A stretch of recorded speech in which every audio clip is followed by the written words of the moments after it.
that high?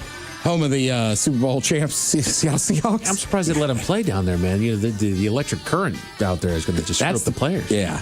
Then Lumen Field in Seattle. We come in fourth. I thought we'd be number one. But we're ahead of San Francisco, so I'm happy. We always are, Mike. Ayo. Then you have Mercedes-Benz Stadium in Atlanta, Georgia. That's got to be prices. Well, it's a nice stadium, but that one ranked up high. All the World Cup, they're just like, Atlanta, we can afford Well, Atlanta does a new stadium every 3 years. That's what I mean. Yeah. But hey, now the Chick-fil-A's open. Here's one that boggles my mind. Arrowhead. Really? Number 2. Listen, the stadium, when you're inside, I thought was cool.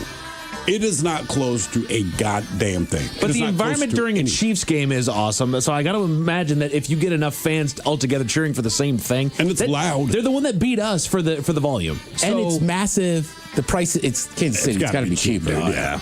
And then number 1, they put Gillette Stadium up there in Foxborough. Today we toast Kmart Online. In other news, Kmart has an online retail presence, and it offers everything from appliances to electronics to clothing to toys.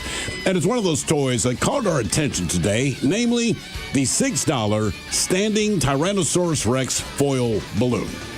Well, the mother purchased one of these T-Rex balloons for her kid, and that's when she noticed something, as she says, unexpected about the item's design. See, the valve that you blow into to inflate it is strategically located between the dinosaur's legs. And the mom posted a picture online, and yeah, it looks exactly like a straight-up T-Rex penis. Now, one person commented, and I happen to agree, quote, they knew what they were doing when they designed this, because there's no way you didn't. But it's awesome. It's just a little toy. It's like T-Rex from Toy Story. And he's got his head up in the air. But the valve is directly, but you couldn't blow through the tail. You got to buy a helium tank at that point. Well, it still looks weird. Yeah, I'm just saying. I'm not. But then it looks like a catheter. I'm not blowing it up my mouth. So there's been so much talk about man junk, I thought I would toss in a little bit of women junk. Oh, time to talk about vaginas. Hang on, I think I have something for that. Yeah. Hold on. You're going? Wait, hold on before you do. I want to announce it. Vagina. There it is. Barbie, I've seen you. You have no junk. Vagina. It's our vagina alert. You and Ken. Someone turn the alarm off. Vagina. Oh, dear God. So, vagina. God. So I have been a veterinary technician for many, many years. And when I first was a technician, I had to go outside and give a very large black German Shepherd a sedation injection. There, what's up, girl? He was not a good dog. Owners had him on a 9-foot leash. Unfortunately, they did not have hold of his leash at where his collar was. And I snuck up behind him, stabbed him in the butt, and backed off. He turned around, honed in on me, and charged me. And bit me in the crotch. Oh, and my man. The only one that was kind of embarrassing, just because I think it talks about my thighs, is I had a bump down there. And I went to the clinic, and it was a female doctor, and she just goes, all right, well, pull your pants down. Oh, see you shave. Oh, damn. Why bring it up? It just seemed a little unpufessional. It's an unnecessary comment. Yeah, I mean, obviously. Yeah. Yeah. It's like saying Are you wearing fuzzy chaps? It's like saying, oh, you have a beard. Right. You're right, but it's my junk. Right. Just don't. It was just like an ingrown hair or like a giant pimple. That's what I love. It scared me enough. It just served me. And she's already like down there. And she's like, oh, you shave. Yeah. Not now. I did. Good or bad? Was it fresh? Was it like a fresh shave for this specific purpose? Like, hey, I'm going to go in. Your inner thighs? No. Just like here. Oh, okay. I could have told you. I know. Thank you for the visual. Well, and the YouTubers. I don't think it was I think it. I mean, usually just your normal grooming. Just normal grooming. Okay. It was just whatever it was that was growing in there just scared me enough where I was like, oh God. Yeah. Huh. I see your shape. So that's my general upkeep. Thank you for noticing. Good or bad? What's the best story involving your junk? 206-803. I mean, I get it now that I'm older, but I feel like in my late 20s and early 30s, like every time you take those tests, and there's no reason I should feel that way, but I was like, I've got something. Of course you go in there thinking. I was like, I got the HIV. There's 8,000 things I should not worry about, but once they do the test and you have to wait a couple of days for your blood work, I am convinced I have every single thing they tested for. Yeah, and I have cancer and HIV and ALS, like you name it, I got it. right? Just name it. I've got it. I for sure have it. Yeah. Then they're like, "Dude, you're fine." Like, cool.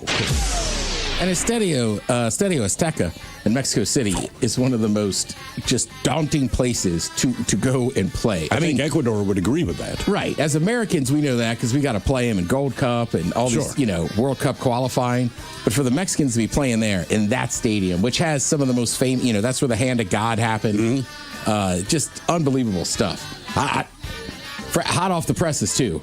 Sunday, you have the English going down to Mexico City to play the Mexicans. That's going to be insane. That's going to be insane. I rarely say this, but Viva la Mexico. Might get me a michelada. What food are you making this time?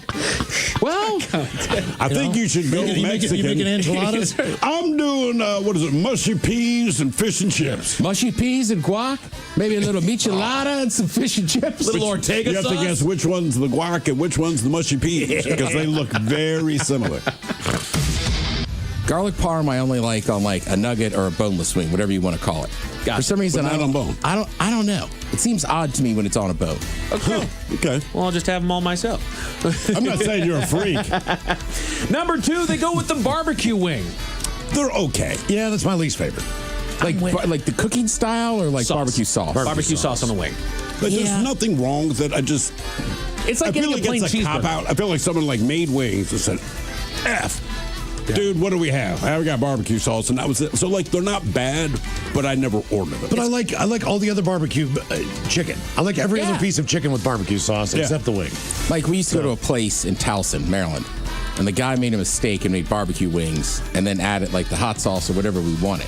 And they were really good. Remember? It was Buffalo Old Bay.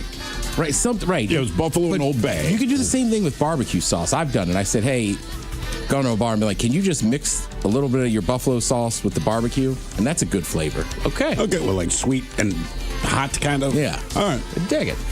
And then the number 1, the world's number 1 wing flavor. Buffalo. Yeah, it's buffalo sauce. Yeah. You also can't go wrong with salt and pepper. Salt and pepper wings are pretty good. Yeah. Not for 10. I'm not eating them. Hello, Arby. Welcome to the men's room. Hola! Hola. Is Arby a real name? It's Barbie. He didn't get the B. It's Barbie. It says Arby. It's like- That's why I'm like, man. Send us some sandwiches. I can understand how you got the Her nickname. phone broke up a little bit. So it is. I feel much better about things. All right, Barbie. Barbie. All right. Like, is this a roast beef story? Yeah, I was like, well, I thought it was weird, but you never know. based on what we're talking about, like, we got the meats. Like, wow. Those are dude. just two different names, Arby and Barbie. Well, that's why I'm asking, is this a nickname? Because if it is, I know why. Yeah.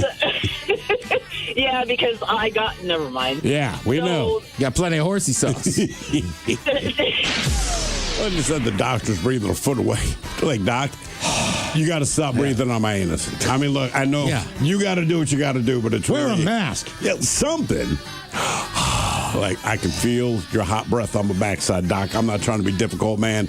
Real uncomfortable. Real uncomfortable. I don't want anybody. Yeah, that.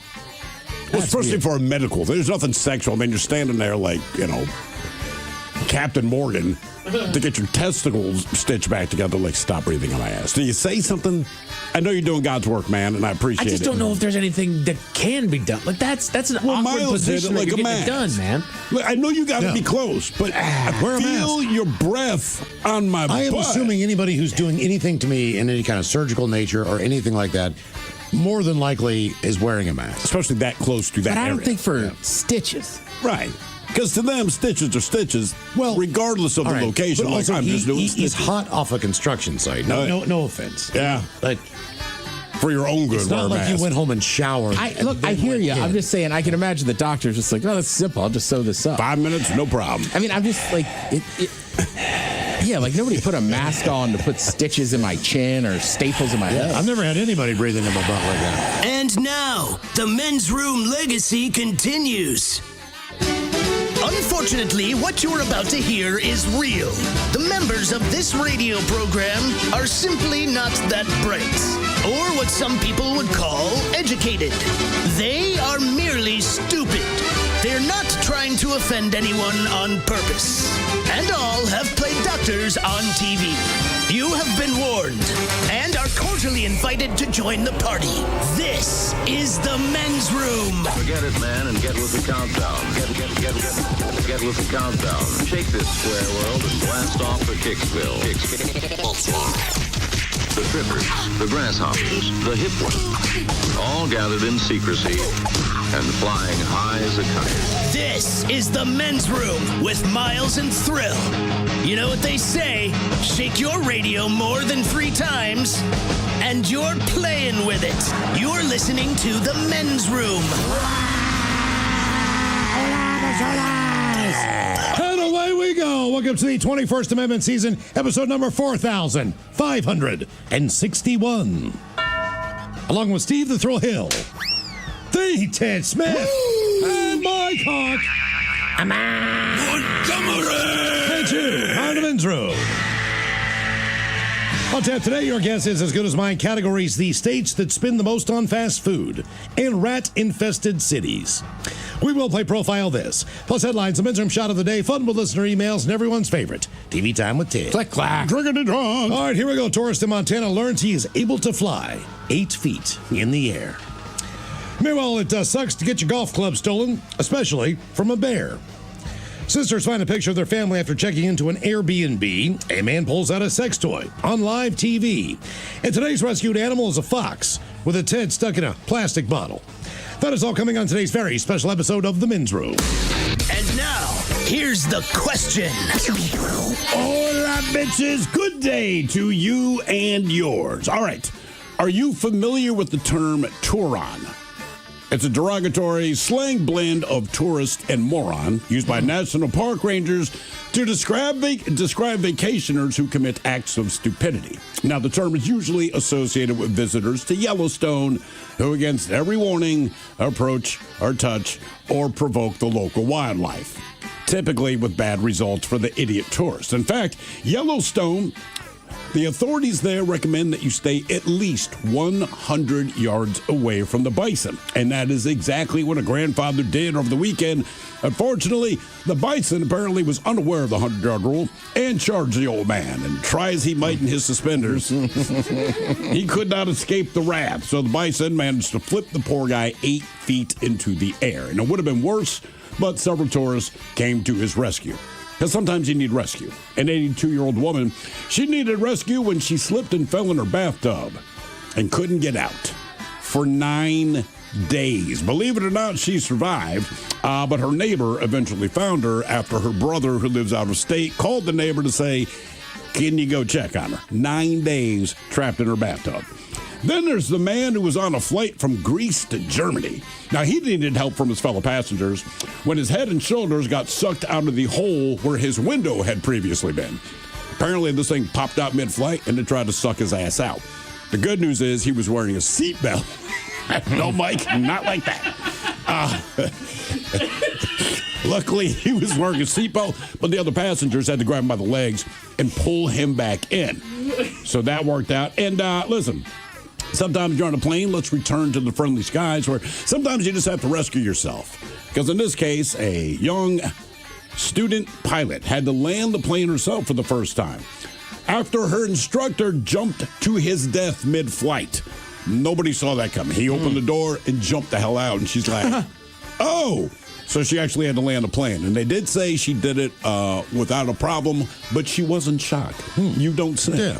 Yeah, so today we're talking rescue, lending a helping hand, coming to someone's aid. Sometimes it's you, sometimes it's someone else, or maybe you just watched it from afar and video it on your phone. So today our question is, brought to you by our friends at Advanced Hair Restoration, when did you need or lend a helping hand? To be a part of the big show, call 206-803-ROCK. Like the Men's Room on Facebook, follow us on X and Instagram at Men's Room Live. Send those emails to the Men's Room at KISW.com, and now watch the show live on YouTube at KISW Rock.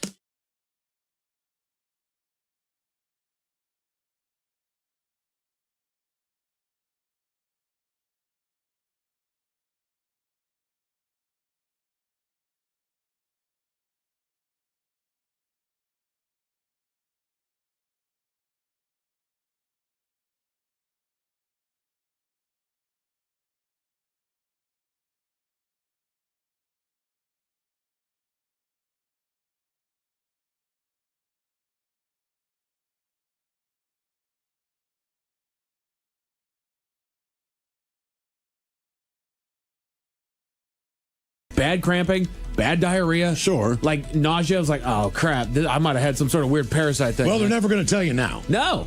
But are the diarrhea symptoms roughly that anyway? Yeah. It could just be diarrhea, but like, yeah, it cramps, it hurts, it sucks. It wasn't moving, though. It was just sitting there. It's like I had a ball of gas in my gut that wasn't moving. I got you. It was terrible. The military ran out of flu shots. Yep. I'm the opposite. Like, if I had it on a Saturday morning, I wouldn't know the difference. That's what I mean. Most Friday nights, I'm eating wings and drinking a beer. I mean, for me, if it happens to me, I always just blame myself. Correct. Yeah. Even if they said, you have a parasite, I'd be like, get out of here. Probably. I thought it was me. Last year, the U.S. murder rate reached its lowest point since 1960, and reports are coming in that we're on track to be even lower this year. Yep. Wow. Yeah. Hey, way to not murder people, America. Well done. Running out of people to kill. You should tell the news networks that. Yeah, no kidding. Well, Every no, time I that turn it messes on- with their mojo. I know. Murder. Everywhere. We're here to scare you, not tell you the truth. Put your thinking caps on. Jen's time for the Merriam-Webster word of the day. Steve, you currently have a 5-win record going into the day. I think he's cheating. And Yes, this I is, think he's looking it up. I give you guys a 20% chance of success on this one. This one might be the one that beats it. But it's a noun beginning with the letter N. N or M? N. N. Now. 99.9 KISW. The men's room returns with Miles and Thrill. All right, check out over here at 5:08. We'll drink and toast for the shot of the day. And we do have your headlines on the way at 5:50. But first, quick check in with Mike Hawk and some of the stories and headlines he is not working on. Well, thank you, Miles. There's an online platform in China that allows people to rent other people's pets by the hour. I saw that, man. All right. Some people have a problem with that. And I can understand the problem with that. But here's the thing. If you have a problem with it, don't do it on one side or the other. But, like, I get it. Ted, we used to always say to you, you want to pick up chicks? This is a very rich or important person. I've only ever heard this word used once in a children's movie, and I didn't know what it meant then, and I now know what it means. A very rich or important person beginning with the letter N. So, obviously, it's not noble or nobility. Correct? Hey. Only heard this word. Nepo baby. Nomad? Nomad, No, no. it's an important, not rich. Steve, any final guesses here? I'm going to give you a word that starts with the letter N. No. Okay. Nabob.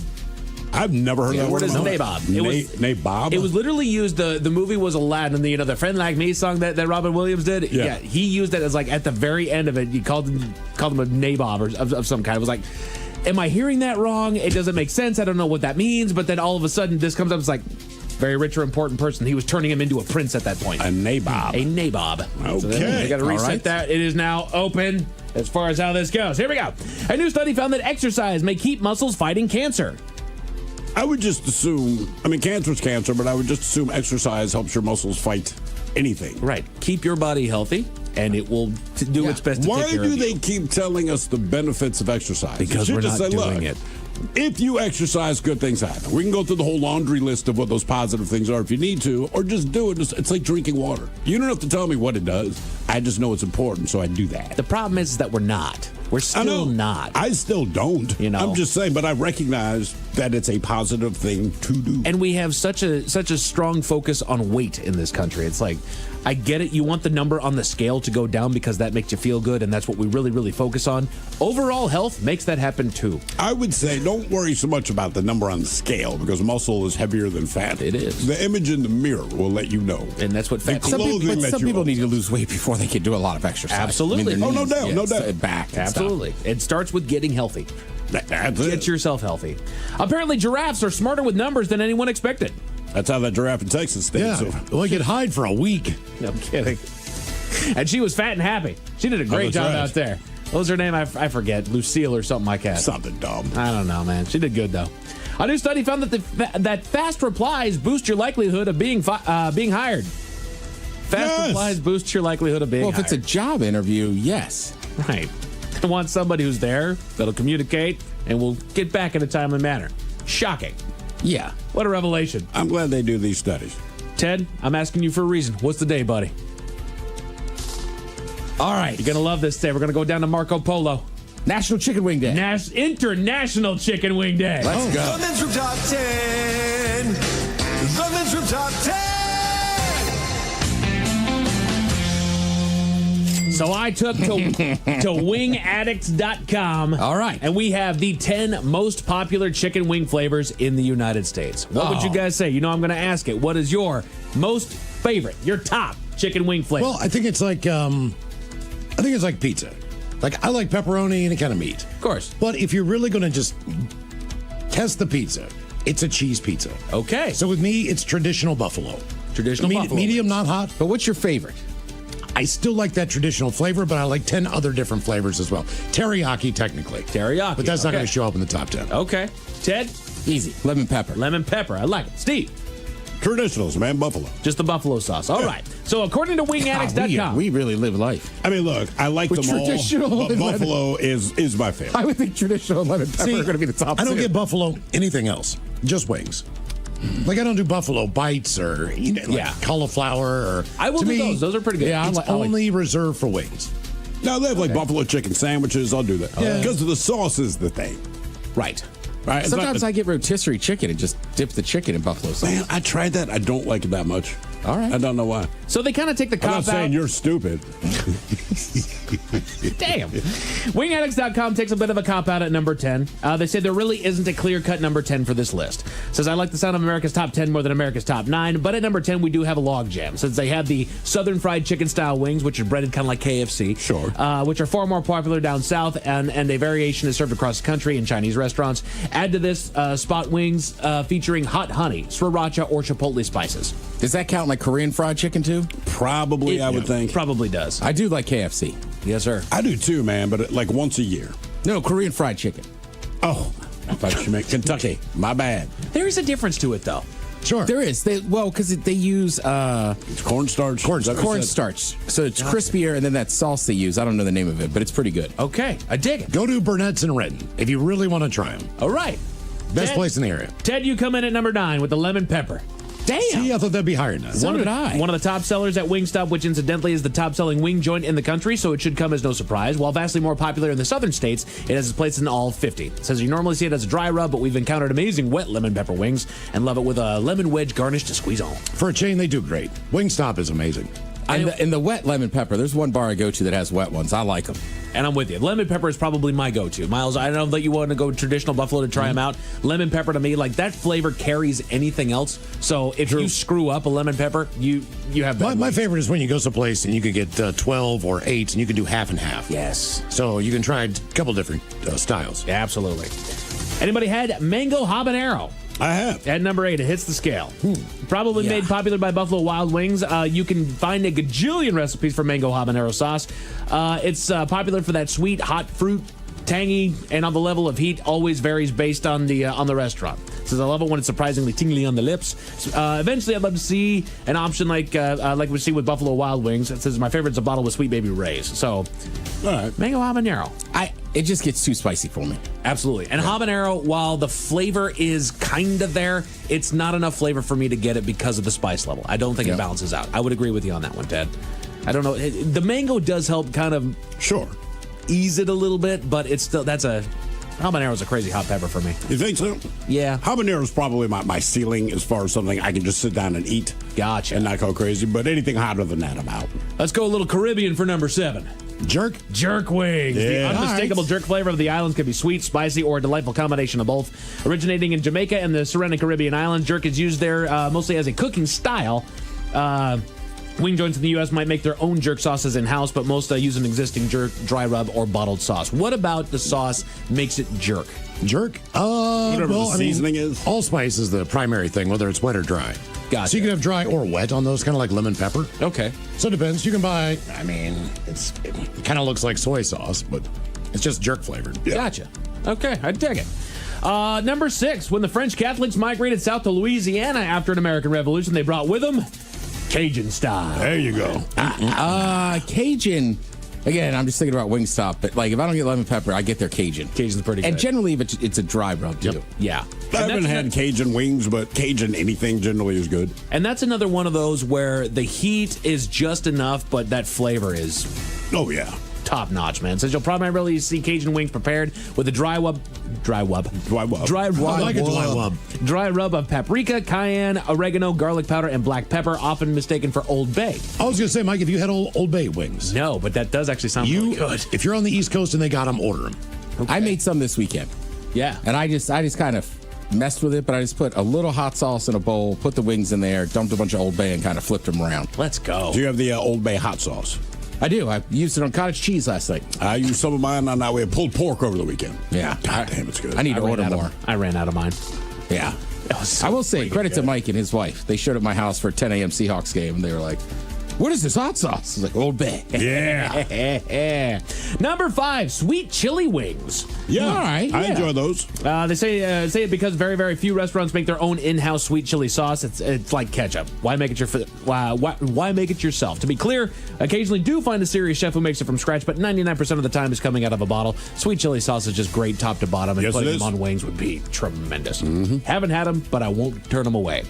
Miles, you actually come in at number 4, America's good old teriyaki flavor. Really? Says you mostly see it served as in its traditional form, thickened for wings. The salty and sweet Japanese flavor is a combination of soy sauce, mirin, and sugar.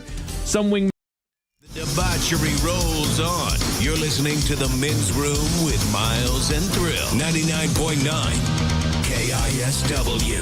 Hello, Macholos. Away we go. Welcome to the 21st Amendment season, episode number 4561. What a large and in charge program we have for you today. Guaranteed future repeat. Your guess is as good as mine. Coming up, our categories today. We have the U.S. cities that rats love the most. That rats love the most. Yes. All right. I picked this category because they tore down a couple of big buildings in my neighborhood, you see. And the rats are not happy. And they are out in full force. Oh, yeah. I mean, it's they have been relocated unbeknownst to them, and they're looking for a new home. So as many rats as I've seen. I don't give them your address. It's not far. It's within They'll the give you block. cheese. Man, it's unbelievable. So, yeah, the Orkin is offering up some tips here on how to get rid of rats. Not only that, they put together, as far as residential rodent treatments, businesses that need to get rats removed as well. Do you live in one of these, what they call unfortunate towns? So we have... Unfortunate town. as far as rats go. Yeah. In the United States. That's one of the categories. Then on the flip side, we have the states that spend the most and least on fast food. We've taken the most today. So as far as your staple... we back to SEC football? We are back to SEC football in Yeah. a big way. And a couple other stragglers. But they are exactly the states that you believe them to be. Oh, yeah. It's not Rhode Island as far as the states that spend the most money on fast food. That's coming up for you at 4:30 on the program. Today we're going to talk about when you needed or lended a helping hand. And we start with a story that is absolutely one of my worst nightmares. Now, Ted, I know for a fact that you share the love that I do of air disasters. I mean, I watched the show, yeah. Yeah, well, I mean, I do too. I get suckered into it. Yep. There was one. I just stopped watching it, though. It was freaking me out every time I got on a plane. We were in Florida over the week. It was on the TV in the hotel room. My wife and I were about to start watching it. Then we realized maybe not with the kids in there. Because they're going to get paranoid that we're going to die on the way home. Now, the one that freaked me out for life was a story about a plane.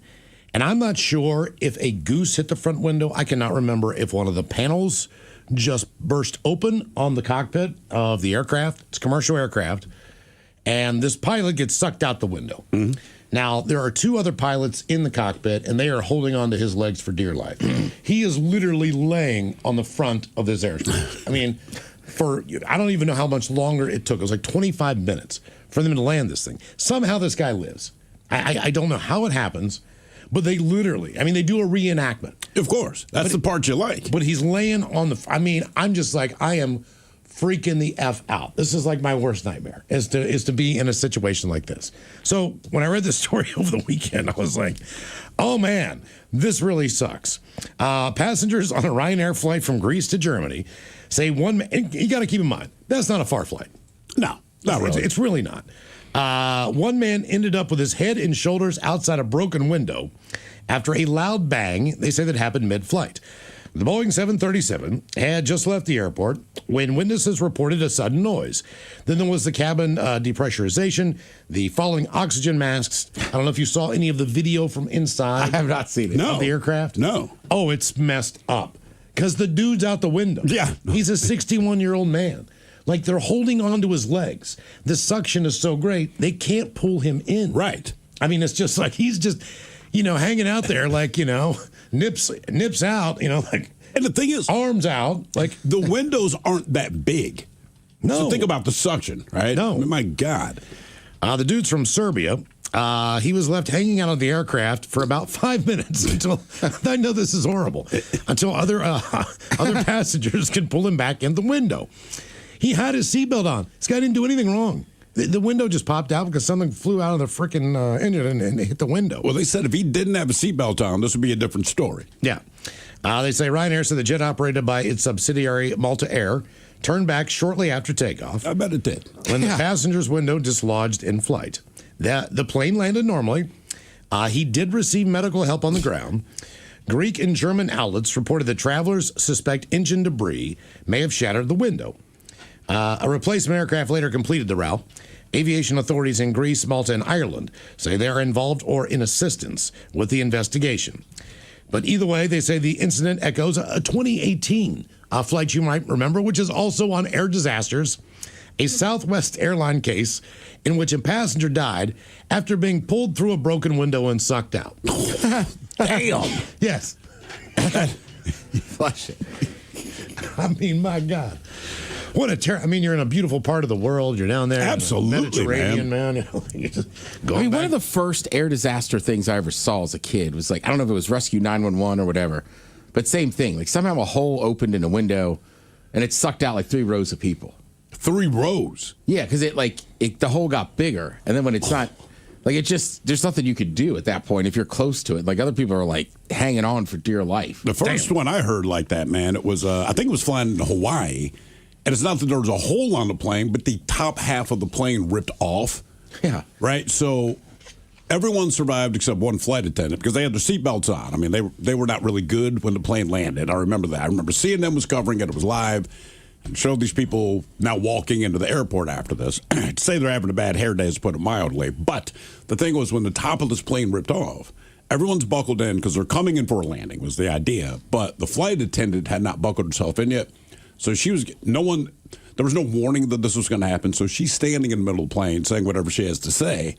Said the topper thought like she was just gone. Like, good God, man. Yeah. Yeah. The only time I've ever been asked to assist on an airplane was a flight from Charlotte to where my mom lives in West Virginia, or close enough. And I always try to sit up front if possible when I'm picking my seats. Yeah. This is a puddle jumper. There's like 2 seats on one side and 1 seat on the other side of the aircraft. Yeah. Right? There is someone who takes care of like a service person in the cabin, but they're kind of in a jump seat up front. They're facing you. Yeah. So the woman comes up to me and she goes, do you mind? We have a solo passenger, and he is a new flyer, and he is going to see his grandparents, and this is his first ever flight. And she hooks him up with the wings and all the things. And How old is this person? Well, the flight itself is only like an hour and 15 minutes. It's not like a crazy flight. Yeah. The kid's like 6 or 5. Okay. All right. All right. So, would you mind if he sat beside you? Will you take care of this kid? And I'm like, well, sure, man. No worries. And as soon as we take off, I get this death grip on my forearm. Like I have never felt the strength of a child who is absolutely terrified. Oh, yeah. And he's like, would you please? He's like, I don't want to see out the window. So I put the blind down on the side of the window. It's a good idea, man. It's terrible. I was like, man, it's going to be okay. And I mean, I swear to God, I thought he was going to freak out. Really? Because he kept looking at me like, you're going to help me, aren't you? Right? If anything goes down, I'm like, kid, you're going to be fine, And by the time we landed, it was almost like getting off a roller coaster. Like he was like, that was awesome. Oh, now he likes it. Okay. Now it's great. Right, it's not that crazy. I've been on enough flights. Like there's oftentimes kids that fly and they just right between parents or whatever. But right, that one little girl, I'm guessing maybe she was 8 or 9, so she's in the middle seat and is on the phone crying. Right? Oh God! I'm in the window. I could hear what she's crying about. So I just go, "Do you want the window seat?" Is that what she was crying about? Correct. Oh, so she's like, "Yes." I said, "Okay." Right, it's a flight from Baltimore to here. I'm not super pumped, but whatever. It's a little kid. But then her dad had given her money, so she is just every time they offer something to buy, she buys it. She spilled like soda on me and stuff. Oh. And I mean, the staff was very nice to me. They're like, "Thanks for the help," and I was like, Really? I mean, what are you gonna do? The only thing I said to her, to a child. She kept buying those boxes, then putting them in her bag, and I said, you you just keep some of the money your dad gave you. You don't have to spend it. Well, he gave me $100. I think I should spend it. And I was like, okay. And I'm just like, man, honestly, like, I don't know. Should I step in? Right, like, I don't. Those snack boxes on a plane are fine, but like, you're an 8-year-old kid. Wait till you get off the plane. Keep the money. They're not waiting, man. Give an 8-year-old kid $100. They're spending $100. Yeah. So I'm with you, Miles. I've been there. Yeah. Here's a weird one. One backward step into the bathtub left an 82-year-old North Carolina woman stranded for 9 days. Joan Rivet fell on June the 1st. She injured her back and landed in a way that left her unable to climb out of the bathtub. With her phone and cat on the other side of the bathroom door. And no cat? Apparently so. What, you going to tell her cat? What is her cat last? That has to be the worst. I mean, 9 days with your cat just constantly meowing outside of the bathroom door. Hungry, thirsty. Then you hear it knocking crap over. They won't give you 5 minutes in there if you're just dropping one. They don't, man. As soon as you walk in there, they're just all over you. It gets weird when the paw's under the door and they start shaking it. Yeah. Like, do you really need to be in it? With no nearby family and a few daily obligations, no one knew anything was wrong until her brother, who was in Georgia and calls her every week, could not reach her and asked neighbors to do a check. They saw her car in the driveway, no movement, prompted a call to the Haywood County Sheriff's Office, which found her semi-conscious in the tub. On June 10th. Again, she fell on June the 1st. She had had nothing to eat, survived by learning to twist the faucet with her foot and splash water in her mouth and face. Her cries and those of the cat were unheard by neighbors, they say. Why does this cat keep coming up? She, the hell does the cat have anything to do with this? I wonder what the cat's name was. I was wondering how many times she's like, Bubbles, shut up. Like, I can't get out of here, man. Exactly. Shut up. She was hospitalized for severe dehydration and bed sores. Then she went to rehab, where she's now learning not to drink. Now she's learning to walk and credit prayer for keeping her hopeful. There were times I was crying out and said, Lord, help me, please. Nah. Release the pain. Not this time. Nope, not doing it. It sounds like Aunt Bunny falling down and said, help me, Lord, please, Jesus Christ, help me, please. The ordeal has prompted her to plan a move to live in with family in Georgia. I'm sure they're delighted. And spurred neighbors and fellow church members to step up the wellness checks on people living alone that go there. I want to know what's up. Our cat's name is Phoebe. Phoebe? I want to know what's up with the Phoebe. 9 days. Just because of her phone and her cat. Like, given the choice, if that's me, I'll take my phone. What is the cat going to do? What if the cat had been in the bathroom? Like, okay. That would have been worse. I agree. That cat would be on top of you. Well, it's also going to use the bathroom. Mm-hmm. And you got to smell it in there. Exactly. Sometimes they light that up. So our question, when did you need or lend a helping hand? 206-803-ROCK.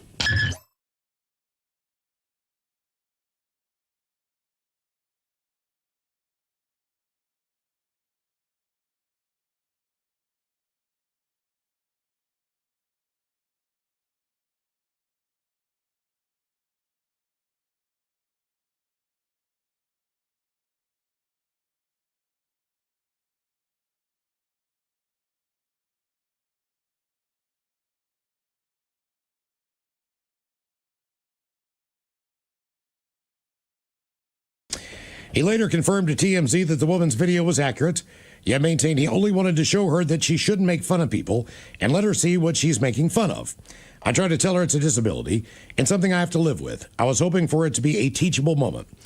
He ultimately said he had previously sent such unsolicited pictures to others while drinking, admitted it was stupid, and said, I don't do it anymore. I apologize to any woman that I may have offended. But I will give him, not that that's the right thing to do. I'm just shocked that someone with a micro penis would be the person to doing that. Look, Yes. I don't want a D pic, but if he sent it to me, like, I'm keeping this. If This someone is said, hilarious. if someone says, look, I think the GoFundMe is bunk. I don't really believe your penis could be that small. I understand why he sends that. Correct. You go like, look, man, And this is. Why would I lie about this with my name? Yeah. And I'm showing you. Every I dude don't know lies you. about how big it is. Nobody lies. It's 0.3/8 of an inch erect. That's not a brag. No. But I like that he made fun of her weight. Like, really? I'm with you. Like, really? How are you making fun of her? You make fun of anything. Yeah. Like, God, Crazy. man. More jet ski stories this week. Here you go. That's got to be sorry, I just can't get over that guy. Hey, fat ass. Like, really? Really? Yeah, or like, I don't know. Like, I dated a girl that had a tiny little Papillon. His is probably bigger. Probably. Yeah. Papillon has a bigger penis than you.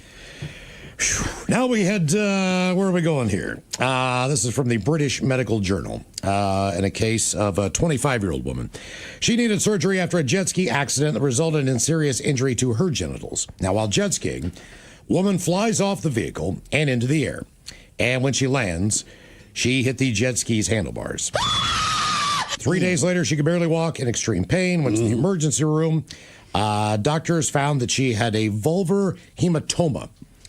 Vaginal hematomas usually happen when the area goes through, obviously, some type of physical trauma. Yeah. You know what happened there. It's a hematoma. Right. That's what happens. Yeah.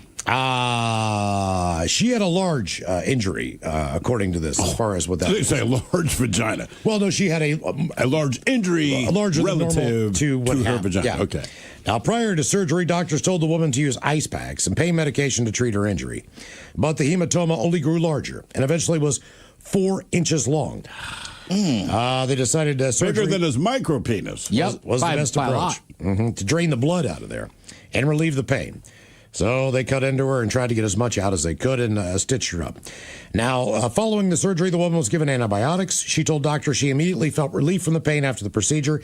And after 10 weeks post-surgery, the incision inside her was completely healed. She was able to go on with her normal life. I bet you she does not jet ski again. Yeah. I wouldn't.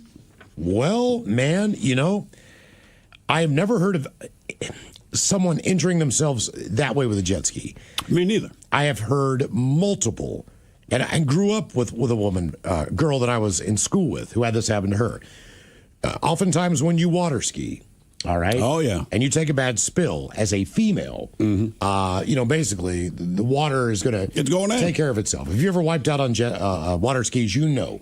I mean, you're incidental. And yeah, you're skimming on the water, and typically it's yeah, that's the thing. But women, I mean, there's like 2 places for it to go, right? So as a dude, you might say your bees hurt. Like, I think she got it worse than you in this case, man. Yeah, the one girl I knew, we were at a family outing where families know each other. They're the ones that have the boat. Sure, we go out. Okay, but the problem with it was that I was probably, oh God, I don't know, 13, 12 years old. She was like 7 or 8. Oh, so man. she was really she. Okay, so at first we did not know she was hurt. Sure, and then obviously, if you've ever been on a ski boat, they're not very big. Mm-hmm. We had 5, 6 people on this boat. All right, and it's close quarters. Yeah. So as far as trying to have a conversation with her mom, like you could see when she got out of the water into the boat, that she was grabbing her midsection. Yeah, she was in pain. But not understanding what had happened. Yeah, of course. I just thought she smacked him. Like if a guy were to get hit in the bees. Yeah, so exactly. My thought was that she just it hurts, but you're not she smacked her damaged. stuff. I did not understand what actually physically happened. Right. When she wiped out, and we had to take her and her mother back to the dock so that they could go wherever they went. Probably the hospital. Never asked anything about that, but it was just later on. My parents explained it to me the best way that they could. Sure. As far as what had happened. I was like, oh. Get it. Oh, wow. I remember there's a woman. Horrible. It was last year or 2 years ago. I don't know if it was Disney. I don't think it was Disney, but a massive amusement park. They had the water slides. And same thing. It's one of these super tall, super fast water slides. And I guess they tell you to go down, her. Your legs crossed. Supposed to, yeah. And she didn't, was the point. Anyway, she was suing because, same thing, I don't know the speed that she's going down this water slide. Fast. But she said about halfway through, it started happening. And there's literally nothing you can do until the ride's over. Mm-hmm. So she was, just torn up down there. And that was just water, man. So she's suing the water isn't park. The water rushing the same way she was? Well, once you hit the bottom, you go into a pool, and the pool's standing. No. I get that, but Thrill said halfway through. She said on her way down, she realized bad things were happening down there, but there's just nothing she could do. And obviously when she hit the pool at the end, that was the worst part. But she wants to sue the water park, and the water park's like, hey, man, male, female, elderly, children, everyone went to cross your legs when you go down. We don't want to have to explain why, especially with kids. But when you tell kids to do it, that's just what they do. Adults, we assumed you understood why we were saying to do this, and she didn't, right? And obviously they have her on video, and they're like, look, if you drive your car without a seatbelt and go through the windshield, don't sue the car, That's kind of their thing. They're like, yeah, we're not without sympathy, but there's a reason why we say cross your legs. Right. Because the first couple guys that give this thing a test run said it'll be great if you cross your legs. Mm-hmm.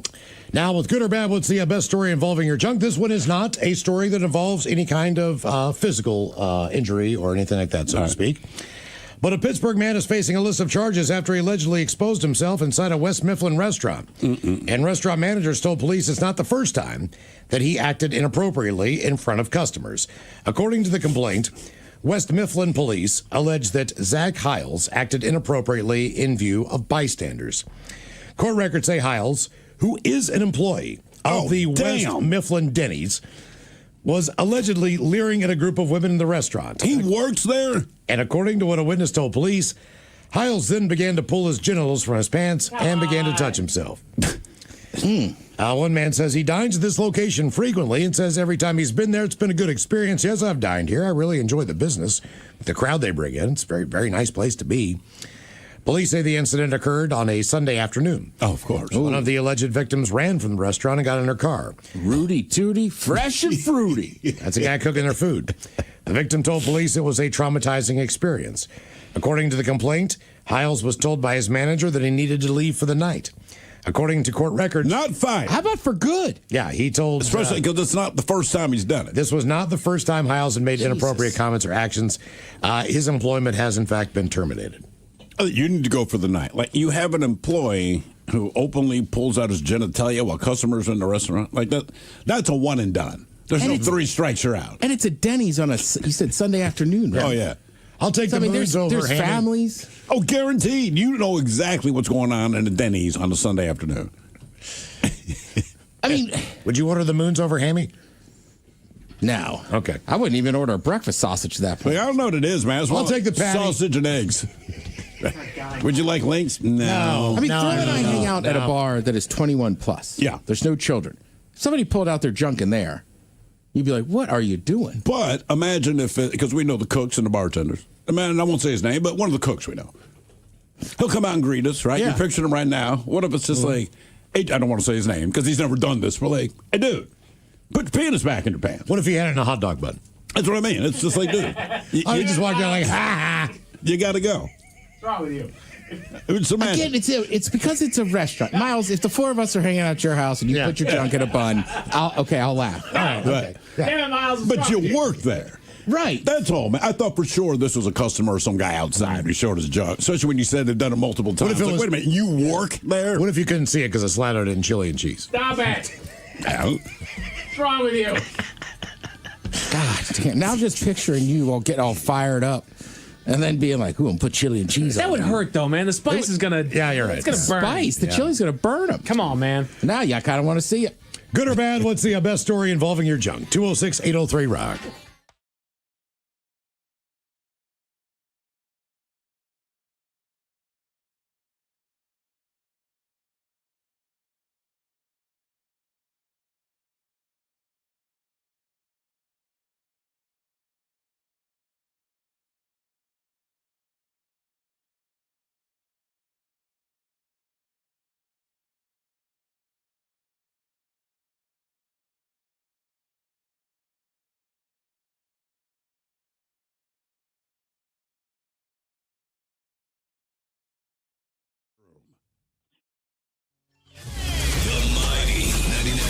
KISW and KISW HD1 Seattle.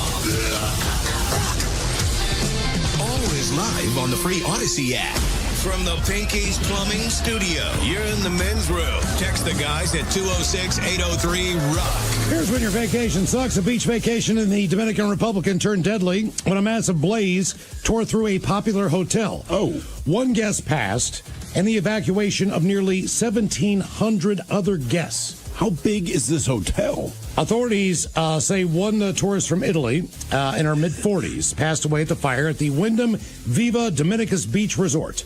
All right. 3 people transported to a medical center. 6 others were treated at the scene.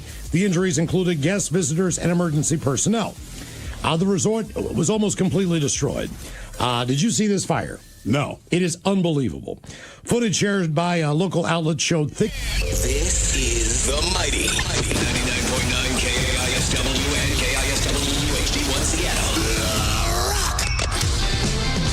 Always live on the free Odyssey app. Text the guys at 206-803-ROCK from the Pinkies Plumbing Studio. You're in the men's room. Our question, when did you need or lend a helping hand? 206-803-ROCK. Hello, Gordon. Welcome to the men's room. Hey, hola. Hola. What's up, guys? Oh, just enjoying life. Sunny Monday. I'm down. Right on. Well, my story, I was in Hawaii visiting my in-laws probably about 30 years ago, and me and a buddy were swimming, snorkeling with the turtles and the fish and everything, and all of a sudden somebody was like, help me, help me. And I swam back out there, and there was a guy on the bottom blowing foam out of his mouth, and I dove down and drug him to the beach, and some other people performed CPR, and he survived. Awesome. That is very cool. Now, do you know how to perform CPR yourself? Or are you just like, I did enough? I don't. I was just pretty amped up, almost in shock when it happened, just like the adrenaline pumping, and everybody at the beach kind of took care of it, and the lifeguards, it was high surf, so they were out there surfing. The lifeguard. Sorry, I'm surfing. All right. I was busy. All right, let me ask you this. Say you pull his ass out of the water. Say no one else is at the beach. Would you have attempted CPR? And if you did attempt CPR, how would you have started? Because I'm not 100% sure how to do it. Neither am I, but yeah, I would have probably seen enough movies to do it, right? Well, they change it every 5 years. That's the thing, right? Because it used to be. Because I'm still with the 70s. Yeah. That's where I saw plug their nose, tilt their head back a little bit. One and two. Blow into their mouth. 1 and 2 people CPR used to be, I think, please don't listen to this and don't ever do this. I think what they taught us was if you're by yourself, it's 15 compressions and 2 breaths. If you are with another person in your tandem, then it's 5 compressions to 1 breath, 5 compressions to 1 breath. Then for a while they said, don't breathe, or don't give them breaths, or don't. It was just. How long was that? I don't. Because I always thought breath was the thing. I know compressions are part of it, but I mean, I know in that instance you probably need to do a few back strikes to try to clear the airway and get the water out. I wouldn't have thought of that part. But you got to make sure that the mouth is clear. But I think when I was doing it, it was same thing. It was 2 breaths and what was it? Maybe 30 seconds of chest compression, something like that. But then even while I was doing it, they were saying that's when the no breath came in there. That's when that came down the pipeline. All right. Is the breath back? I don't CPR. know. And my question is, why do they keep changing? Is it so many people are dying when we do that? What is? Why do they change it? I don't know. So the thing is that from what I did here, and I forget who I heard it from, is that CPR is not meant for you to put air back in their lungs and breathe life back into them. It is basically meant to continue the blood circulation of if not oxygenated blood to just give them a chance of getting compressions. The things in the movies where you're doing the chest compressions, they hack up blood and they hack up water and then they're back to it. Very seldom that's not even the idea. How far can you free dive? For an example, like I lost something as a kid in the deep end where the diving board was. They had a high dive. So it was 10, 12 feet maybe? I think it was 15. Oh, damn. Okay. Yeah, that's how high the diving board was at the park. And something went down there, man. And I tried 4 or 5 times. I don't remember what I dropped. It might have been quarters or something for my lunch. Yeah. But I couldn't get down. I could not get that far down. I felt like my head was going to blow up at about 10. Well, it doesn't get easier every time you resurface. Well, no, again, but I'm right? saying I just don't. I mean, I can't do it for whatever reason. What was the depth? I think I'm trying to remember what the depth of our pool was. I feel like it was. Shoot, I'm going to say so. If it's 8 or 10 feet, I'm confident that I could. I'm confident get I could my car do 8. key out of the bottom of the pool. 10. But after probably. That's what I'm saying. How far do you? And then you're pulling somebody out with you. So I don't know. It just seems. People that do it a lot. Sure, I mean they train themselves. It's just the pressure. Yeah, I can't take the pressure off. And they know how to do the. But don't even free divers though. Do they not use a rope? A lot of them. I don't know. Or if they got to use flippers. It's hard to swim. To me, it seems hard to swim. Flippers, I think they do use, but otherwise, I don't know. So basically, what I'm learning here is if any of us need CPR on the air, there's a very good chance we're going to die. No, because that was what I was judging when I was looking at the phone in the water in San Diego that my wife dropped. And I'm looking there how far down do you think? I couldn't tell. That was the thing. I was just unsure. So you didn't even give it a Well, no, test? I was just unsure. I was like, no, I'm not doing it. Not until I know how far it is down. I think it was 8 feet. It was our deep end. And I can make it down there pretty good. Now, were you certified to do CPR? You were a lifeguard. Yes. You were certified. Yes. How many years ago was that? And then it was when I think I was in high school, or maybe I was fresh graduated. So this was 15 years ago at this point. But it's changed.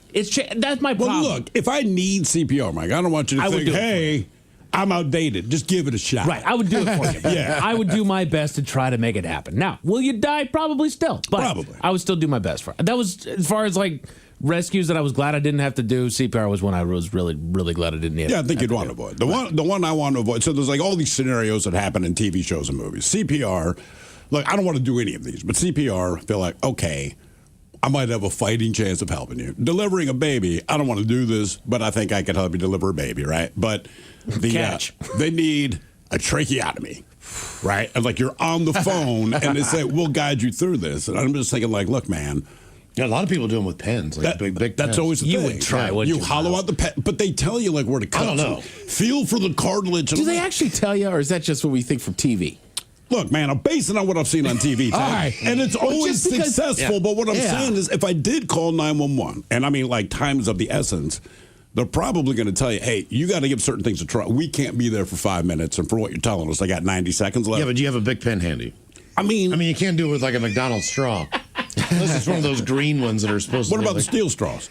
Steel straw. Well, you know, but if you you're happen to supposed have to one cut, and I'm like, I can find a big pen. I don't have a knife on me. Like, cut them with You can what? use, we got a knife in here. I think the reason that they say to use the big pen is because you use the point of the pen as the stabbing apparatus in the emergency. And then pull it out, and then pull out the Then ink. pull it out, spit that thing out, and then use the tube. Yeah, I'd be like, bro, I think you're going to die. This is making me uneasy. Yeah, that's what I'm saying. The other stuff you listed, it's like fine, right? I've done the Heimlich on people. You've done the Heimlich. I would try CPR, right? But like, if somebody's like, you got to cut open his neck and put a pen in there, I'm like, no. So Really? You don't even It's cut like it. you would say You no. literally stab them. Yeah, I mean, you got to Literally jam stab 'em. But you got to get it in the right place. Like, I can stab I just a don't think bitch. they're going to tell you to do that. What if it's your good pen?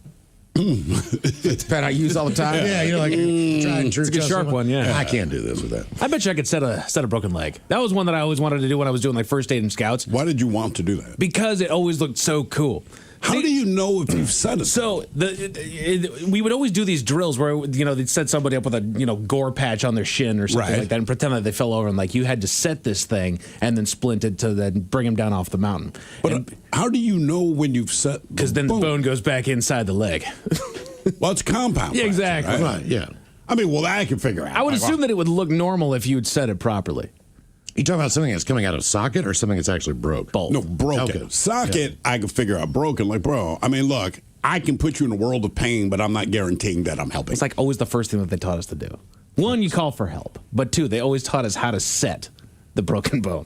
None of us, not a single one of us actually ever had to set one, but I was always just waiting you for the wanted moment. to. You wanted to give it a try. The moment that I could sit there, I knew where to put my feet. Is it because you know they're not going to die? Right, this is setting the Maybe. bone. You're probably not going to die from that, but like. Much like Miles trying to land a plane that That's was stupid, out of though. control. That's Like, it's like, just dumb. I bet you I could do that. Well, look, I either do it or I don't. That's the problem. Like with me, I'm like, all right, man, you got to do this because if not, you're going to die. I still think I'd rather take my risk of landing a plane than shoving a tube into some stranger's throat. All right. And again, not a Cessna. I can fathom they say, hey, Ted, I don't know why, you got to land this giant plane, passenger plane. I'm like, all right. I'm on it. But I have a get hard someone in time your seeing headset. the dispatcher being like, all right, just ram it in his neck. Yeah. But if they're going to tell you how to land a plane, they might as well tell you to ram something in somebody's neck. It's a big thing. Hundreds of people full of fuel. You have no idea what you're doing. They're going to do their best. You're to probably explain this to wasted. you. That's a good point, too. Cart service, buddy. Sorry. When did you need or lend a helping hand? 206-803. That would suck if, like, again, somehow that scenario happens and they're like, dude, we need you. Then it's like, have you had beers? Like, oh, no. Can I not land the plane? Like, no, you can't. Yes, you can. Somebody here on YouTube says, I'm getting CPR trained soon for community service hours. I want to know. All right. It doesn't matter. Hey, look, why not? I mean, you might as well learn something. Learn something, yeah. I mean, you can pick up trash. Or hand soup to people, or learn to save a life. Learn to save a life. Hello, Wesley. Welcome to the men's room.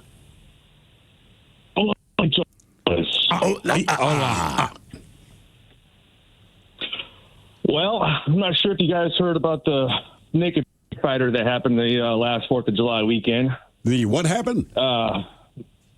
So my neighbor and midnight, started knocking on my door after the 4th of July, ringing the doorbell because there was a fire near to my neighbor's house. The shared fence between our houses caught on fire when some fireworks properly extinguished went up and caught the fence on fire and threatened both of our houses. Were you the naked guy? Yeah. With that? Were you the naked guy? Yes, I am. There you go. All right.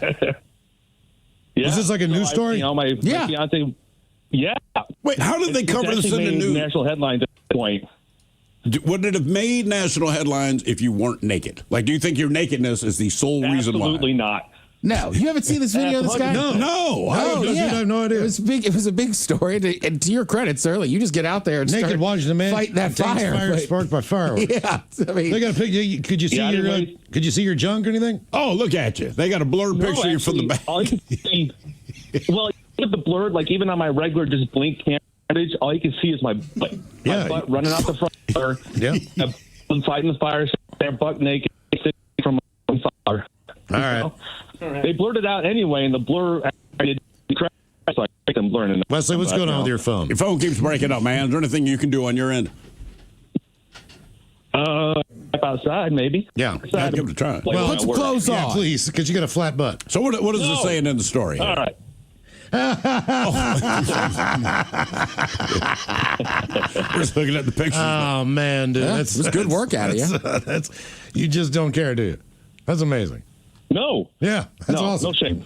Yeah, I guess when there's a fire. People, you know, All right, but let me ask you this, though, man. So you run outside naked because your fence is on fire. I understand that, but generally speaking, my junk is not exposed to the elements. So I got it. How hot were those flames on your junk? it was pretty dang hot, man. It was raging. Like I said, less than 6 feet from this fire. And, Yeah. We're looking at the picture. For the twig and berries. Yeah, I mean, you're right there, man. That's wow. Okay. Okay. But on fire, how did you know that the fire had started?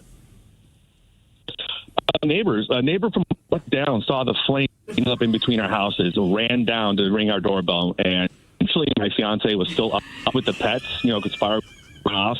Okay. So she's the one who ran upstairs yelling, and that's what kind of kicked the whole thing off. Huh. Yeah. Now, how many people have contacted you nationally and around the world and want you to show up on Good Morning America or whatever? Well, I've done 8 interviews, including one for Inside Edition that aired this week. So the Today Show and the Tonight Show are my next step. I mean, You ever think about just coming out in like a bodysuit? Right, you might as well. You're known as that come guy. Out, just basically looking naked. I've been out with my Halloween costumes. I know the new color cut pieces the actors uses for sex scenes. I'm going to get one of those. Superman fire extinguisher and just walk around town. Right. Now, do they have an official nickname for you? One good one I heard was Smokey the Bear, but B-A-R instead of B-E-R. I thought that was a pretty good one. Smokey the Bear. Or Control Commando. Okay. All right. I like it, man. I like Smokey the Bear. Yeah. Okay. Wow. I mean, it's everywhere. It really is. I was completely unfamiliar with that. Yeah. I didn't know either. Here you go. It's gone crazy. All right, now we're watching an actual video. Those are Now you got your serious guard on. flames. Yeah, now you get back a little bit. All right, What now is you that? got- What, you got some kind of like kids wheelbarrow out there? What the hell is that? Is that a garden Little bear? kid's plastic wagon. Yeah, all right. Yeah. It melted a little bit, which is fine because we wanted to get rid of that thing anyway. Now we have an excuse for get rid of it, and the kids can't whine about it. So that looks like that's your fence. Oh, yeah. You're doing a heck of a I'm job, looking man. at the inside of it. So Two neighbors. you need to, but that's yours because it's facing outward. So that means you got to pay for that, right? No, they replaced it the next day. Wow. All right. Very cool. Did you know who the neighbors were that were shooting off the fireworks? Yeah, they're our next door neighbors, and they do this every year. And they've never had a problem with, before putting fireworks out and putting them away. So whatever happened this year was just obviously a mistake. But yeah, they do this every year. So I'm assuming that you have outdoor cameras at your house. That's how this was all captured? Yeah, all this was blink camera footage, and it wasn't until after the incident was done, I'm looking at my phone, and I see the thumbnail, it says motion detected at front door. There's someone outside. And I see my butt blurred by. I'm like, wait a minute, did my cameras just catch all of what just happened? So I went through and looked at it, and sure enough, every single second of that incident is caught. So up until even when the Pierce County Fire, East Pierce Fire show up. So, did you supply the video to the local news stations to say, "Yeah, here I am doing it"?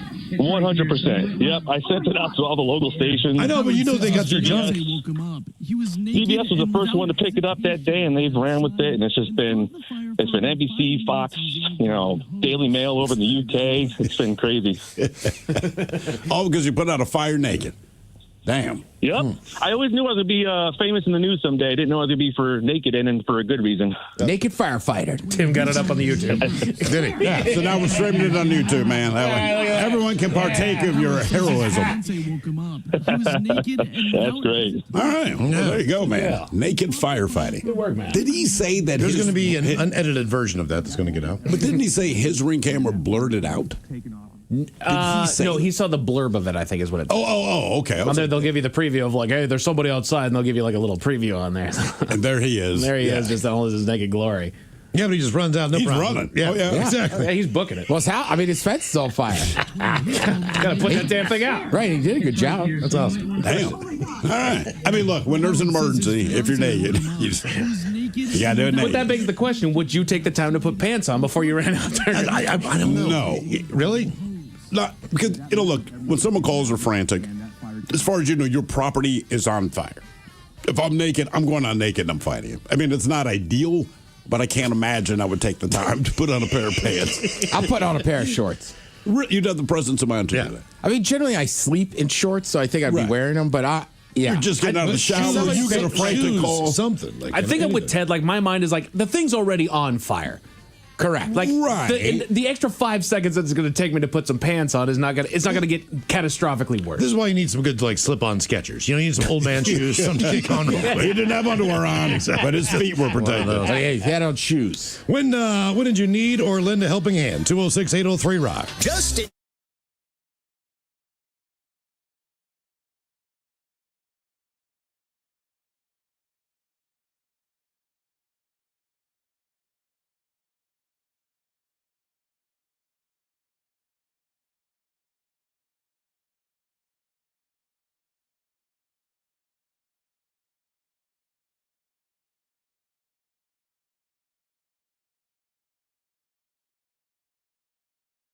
That time period before you start laughing. I would probably say about 20 minutes. Mm-hmm. Okay. It hit me square. Like, it couldn't have been a better shot. You know what I mean? But he's a right-handed batter, and he just wanted to try to hit left-handed. Oh, he can hit. Just so happened to. How long did that take to heal? I was pretty good to go after that day. It's just that the initial onset and everything was excruciating. Oh, yeah. Absolutely excruciating. Well, I'll tell you this, man. My buddy was a catcher, and of course, you're always wearing a cup when you're a catcher. And he took a foul. He took a foul ball right to the square of the cup. Right. Did not break the cup, nothing like that.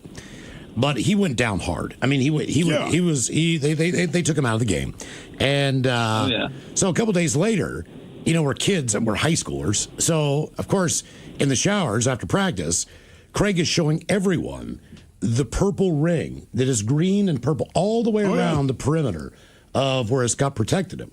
Now, if he'd have taken a straight shot, obviously it would have been much worse. But even just to see the damage that was done by a square shot to a protective device was still to me like, damn, man, like that's intense. Well, I mean, it's like a bulletproof vest. Yeah. The bullet might not pierce your skin, but like when they pull off the vest and you look at the chest, one thing everyone says is it still hurts. Oh, yeah. You just didn't die. His thing was you're still going to get knocked down. Yeah. Oh, yeah. He said it hurt more in between his backside and his front side. So it was like more like just where you would sit down. Like that's where the majority of the pain was, as far as the entire bruising and everything else. Oh, yeah. So he said just sitting down was a pain in the ass, no pun intended. Yeah, I mean, my story is like that guy, Ed, I won't say his last name, we were messing around wrestling, and he picked me up by my underwear, and they snapped.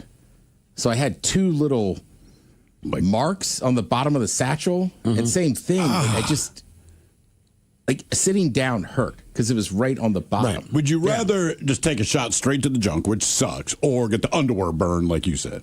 Oh, shot to the junk. Yeah, because that goes away. That was like 3 or 4 days of like it was just hard to sit anywhere. And then I would think just based on the temperature of where you are affects that. It sounds stupid, but like, look, man, if you have got any kind of cut or bruise to either your penis or your scrotum, if it's hot and they stretch out, you can feel it kind of ripping open. Oh, yeah. If it's been hot and it starts to shrink back up because it's getting cold, you can feel the thing breaking apart. It sucks, man. Yep. Good or bad, what's the best story involving your junk? 206-803-ROCK. Hello, Curtis. Welcome to the men's room. Hola. Hola. How you guys doing, man? We're doing great, man. Thank you. First time caller, but listening to you from the start. Oh, thank you, man. Talk about junk and you're here. All right, so let me paint the picture. With work, guys, we got our hands on some Diamond Club tickets for the Mariners game. Another baseball story, I know. Nice. Yeah. No, Diamond Club's awesome, dude. I've done it one time. I think Ted went first, and Ted's like, look, if you ever get the chance to go to Diamond Club, which I did not think I would, he's like, you got to take advantage. And I don't remember the scenario, but maybe the next season or something, I got one shot in Diamond Club, and I'm like, this is living, dude. Yeah, it's awesome. It is. Candy dispensers, free popcorn, Oh, dude, everything. free food. I had prime rib and shrimp for dinner. Your typical baseball man. Yeah. Phenomenal. But anyway, so beers are flowing. Get to like the fifth inning, everything's going good. Mariners are winning. Foul ball is hit directly behind home plate. Major league fly ball. Mile in the sky, right? About 10 feet from me to my left. And I'm like, it doesn't have a chance, no worries. Well, it comes down and it hits the guide wire that holds the backstop, like inch thick guide wire. Yeah. Ricochets out of 45, directly hits me in the left, man. Oh, was this on television? I'm sure the game was televised. I'm sure it was. It was against the Mets. I've had friends look, and I don't think you can see it, but I don't know. Dude, Were you terrible. I'm still cringing. Were you seated at the time or were you standing? I was sitting down with beer in my hand. Oh my God! Did you drop your beer? No, I didn't drop my beer. Initially, it didn't hurt that bad. Like I thought I was fine, and then one of the people from the Diamond Club, whatever they call them, but comes up to me and I have to sign a release or whatever because I've been hit with a baseball. And as soon as I got up to walk, I almost fainted. Like the pain hit me. Yeah. Trying to get me to talk and answer these questions. And I'm like, I am just trying to hold it together here. It was excruciating. What kind of questions? What kind of questions do they ask you? Obviously, they're quick. You got hit by a ball, right? You got to sign all this crap. But what are they asking you?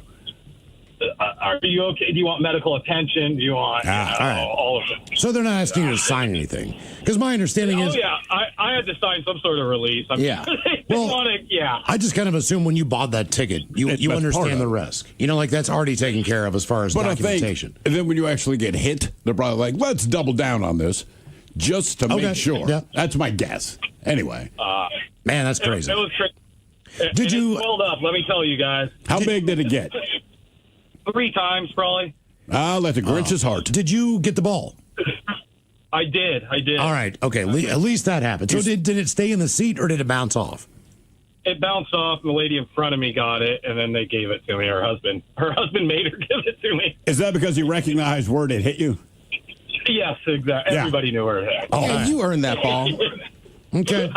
But it's got to be on video somewhere. Someone's got footage of this. I'm sure. Probably Root Sports back in the day. Or How long did the pain last? How long did the swelling last?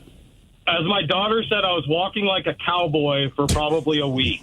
Hey, cowboy. Oh, boy. All right. Man, oh, man. Good or bad, what's the best story involving your junk? 206-803-ROCK. Hello, Reed. Welcome to the men's room. Hola. Hola. This is a doozy. I was about 10 years old, lived on a farm. My job was the horse, so I had to feed it every night. The hay was across this muddy 6-foot passageway. On the other side was a thin iron rod door. And so this night, I decided I was going to be cute, and I visualized this plan in my head. I was going to leap across, grab the hay, throw that across, and then I was going to jump, and in the midair, grab this iron rod door with my hand and pull it closed behind me as I gracefully landed in the passageway in order to feed the horse. Instead, and you can imagine like your legs in a V shape. I slammed my crotch straight into that middle of that iron door. And it was as bad as you can imagine. I stumbled to the ground. I remember laying there in the fetal position for about 5 minutes. And then I finally got the courage to like stick my hand down my pants, just to kind of check it out. And I brought my hand out and it was covered in blood. Oh, no. And funny enough, that's where the memory ends. I literally blocked it out. I did not and was not able to recall that incident for the next like 15 to 20 years. And if you're interested, the story, what brought it back? A little more to the story. All right.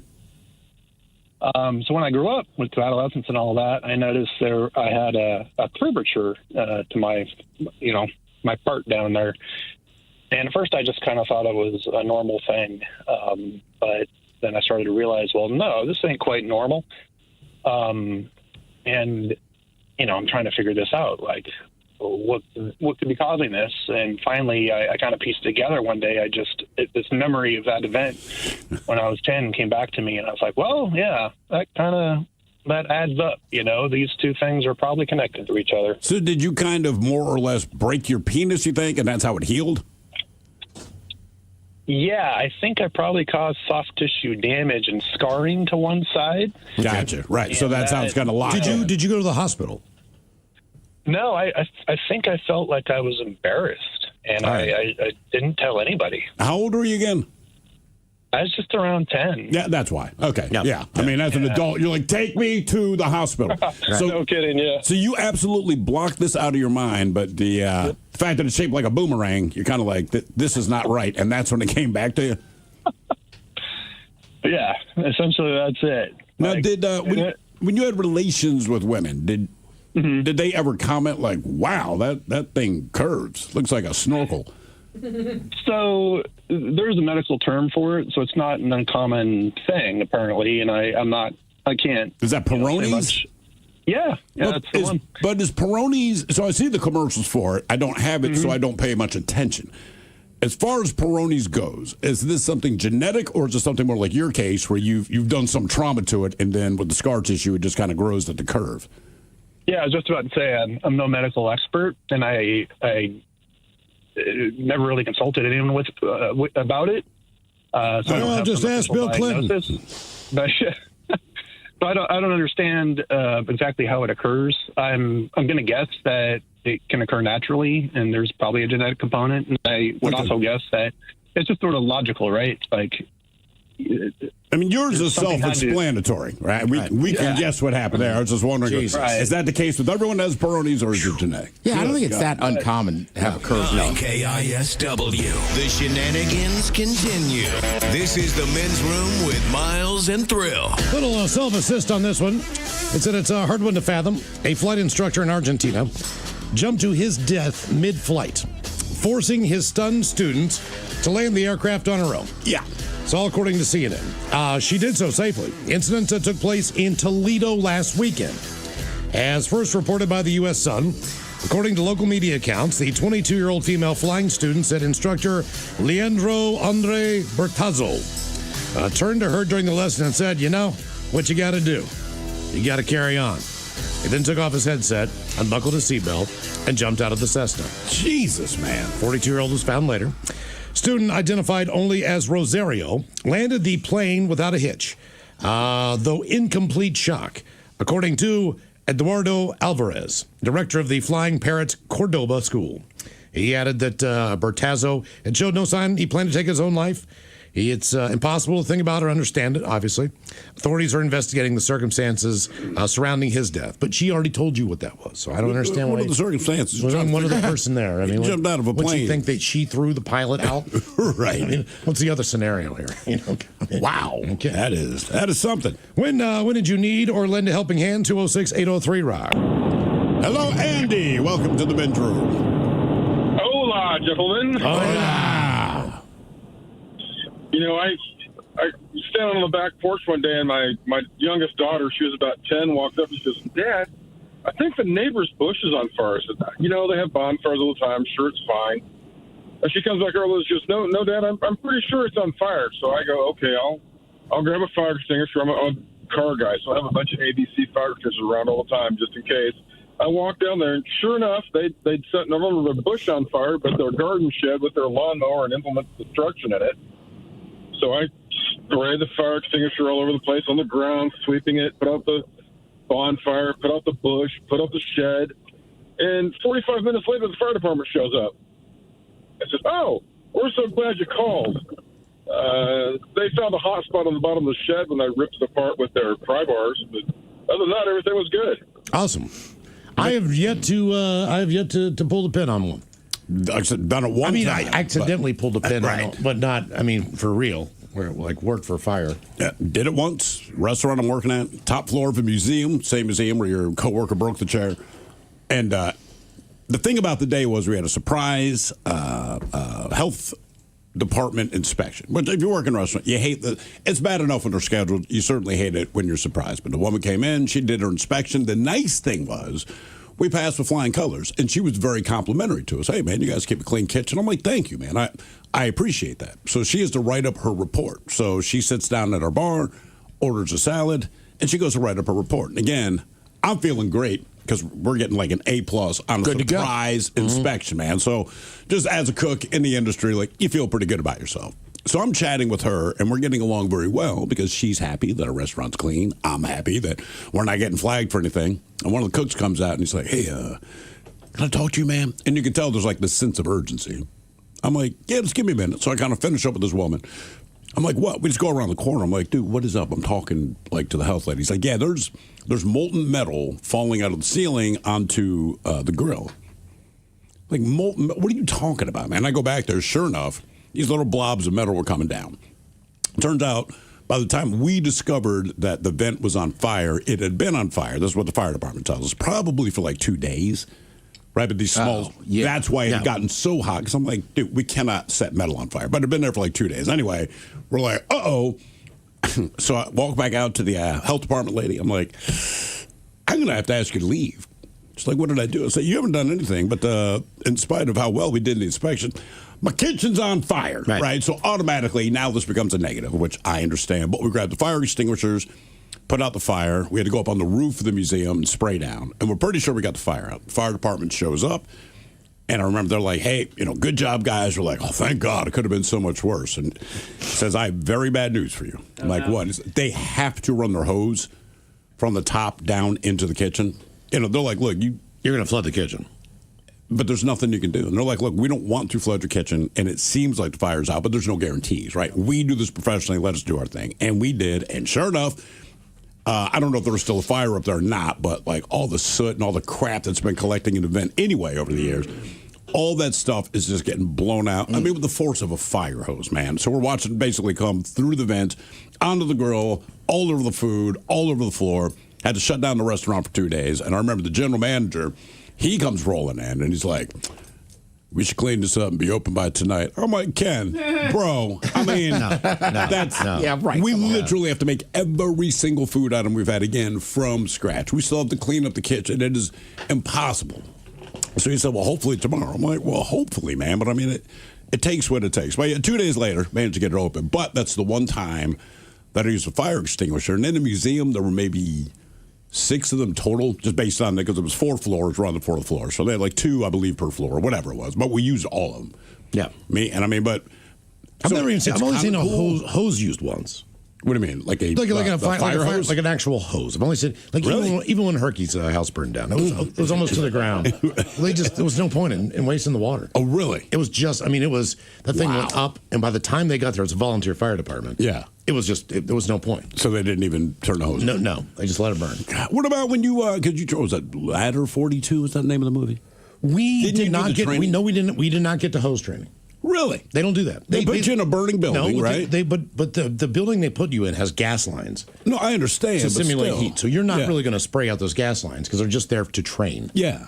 But you have all the crap on. But it just seems like if you're wearing all the stuff, part of the training would be firing the hose. We did not. Right. That's the part you wait for.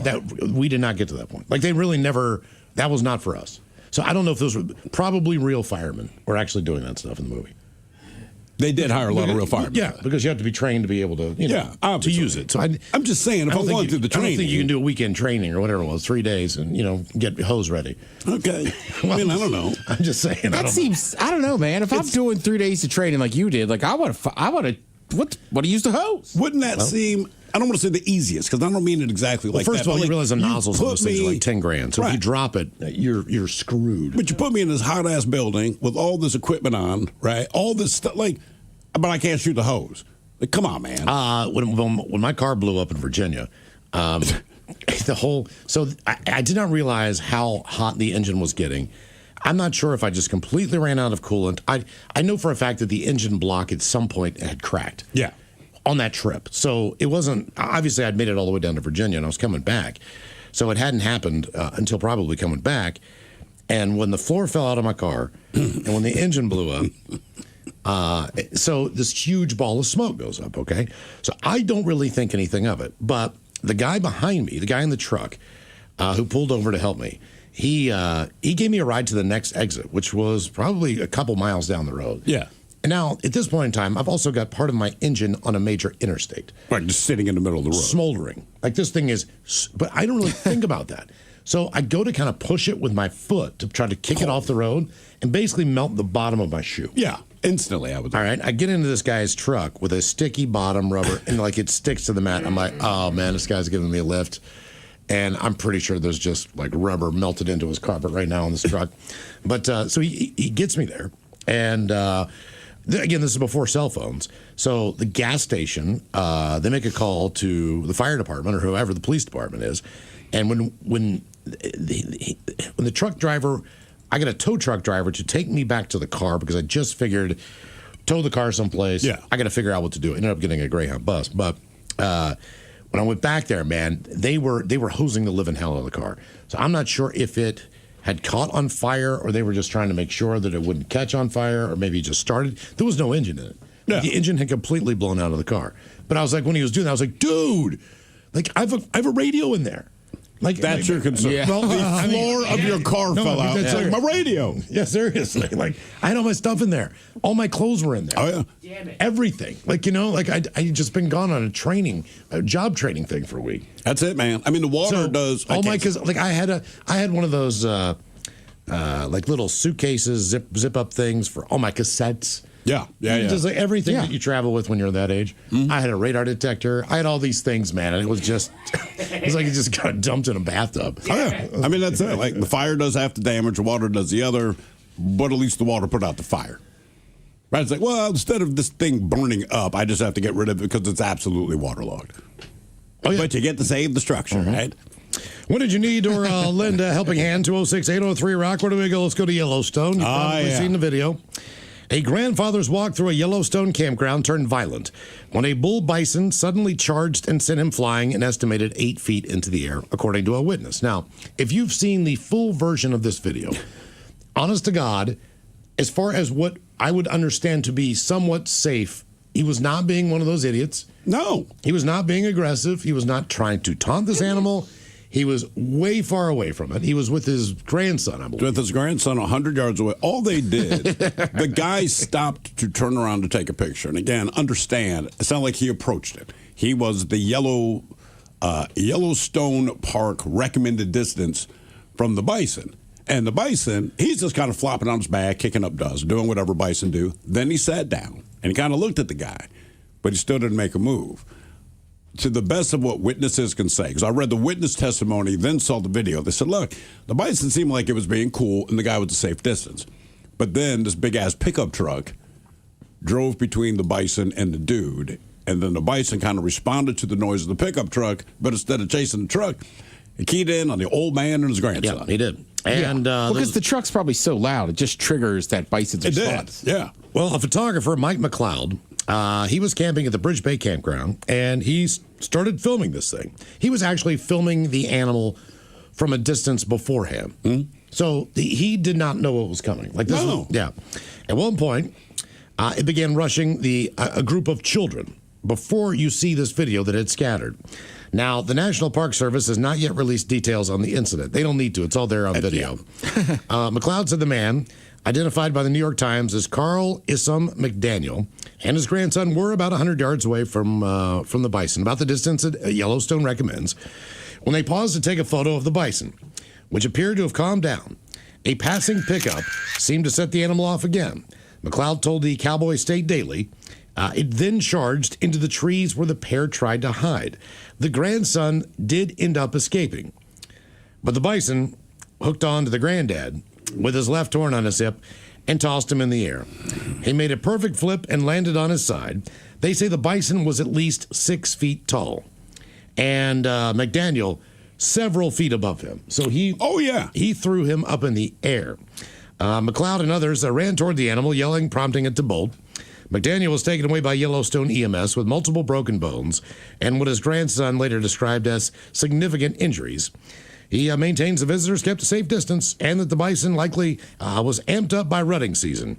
He was the clear aggressor. Most people see that these two did not ask for it. Well, I think we could tell that. Yeah. I don't need to read the article to be like, I think he's the aggressor here. The thing that killed me about the old video, guy didn't do anything. The old guy and his grandson, when you watch the video, there's like this grove of pine trees. So they disappear into the pine trees, believing as big as this animal is, there's just no way he can get through all these different tree trunks. And it had no problem doing that. And then the worst part of the video is you see them hiding in the trees, and you cannot see them physically. And then you see the bison disappear, and it's almost like a cartoon.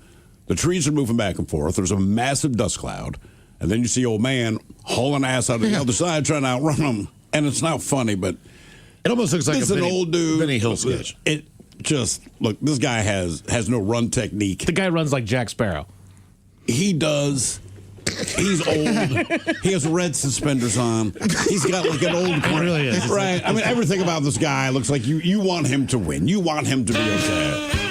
Yeah. Come on, buddy. I like some of the still photos where he's just in the air. Oh, yeah. Like outside there, you're just like, oh, no. That's going to hurt. I don't care how old you are. That's going to hurt. That's some yakety sax right there. Yeah, and like nobody wants to see that dude get hurt. But that video, I mean, I got so many people sent to like I feel like every dude I know is like in my DMs on Instagram, like, have you seen this? That man's not paying for another beer for the rest of his days. No. He goes into a bar and he just shows them the video like, dude, I got you. This is me. That's me. And I just wondered how I got here. Right? That's me. Golly. Yeah, I just felt bad because he did the right thing. I hope it was the grandson that really wanted to go to Yellowstone. I'm going to say it's Grandpa says, you know what? We're going to take some us time. Let's go to Yellowstone Park, but we're going to follow the rules. The most important thing we can do is follow the rules. So we are a safe distance. And then, hey, Dick, well, you're with your grandson. That's what I mean. You don't want anything bad to happen to a family member. Well, nothing bad happened to his grandson. His grandson was fine. Grandpa took it all, man. Mm-hmm. Yeah. Here's one that you're going to. I mean, I am watching a longer version of it. Like that bison was already kind of pissy. Well, I mean, it's mating season. Look all right.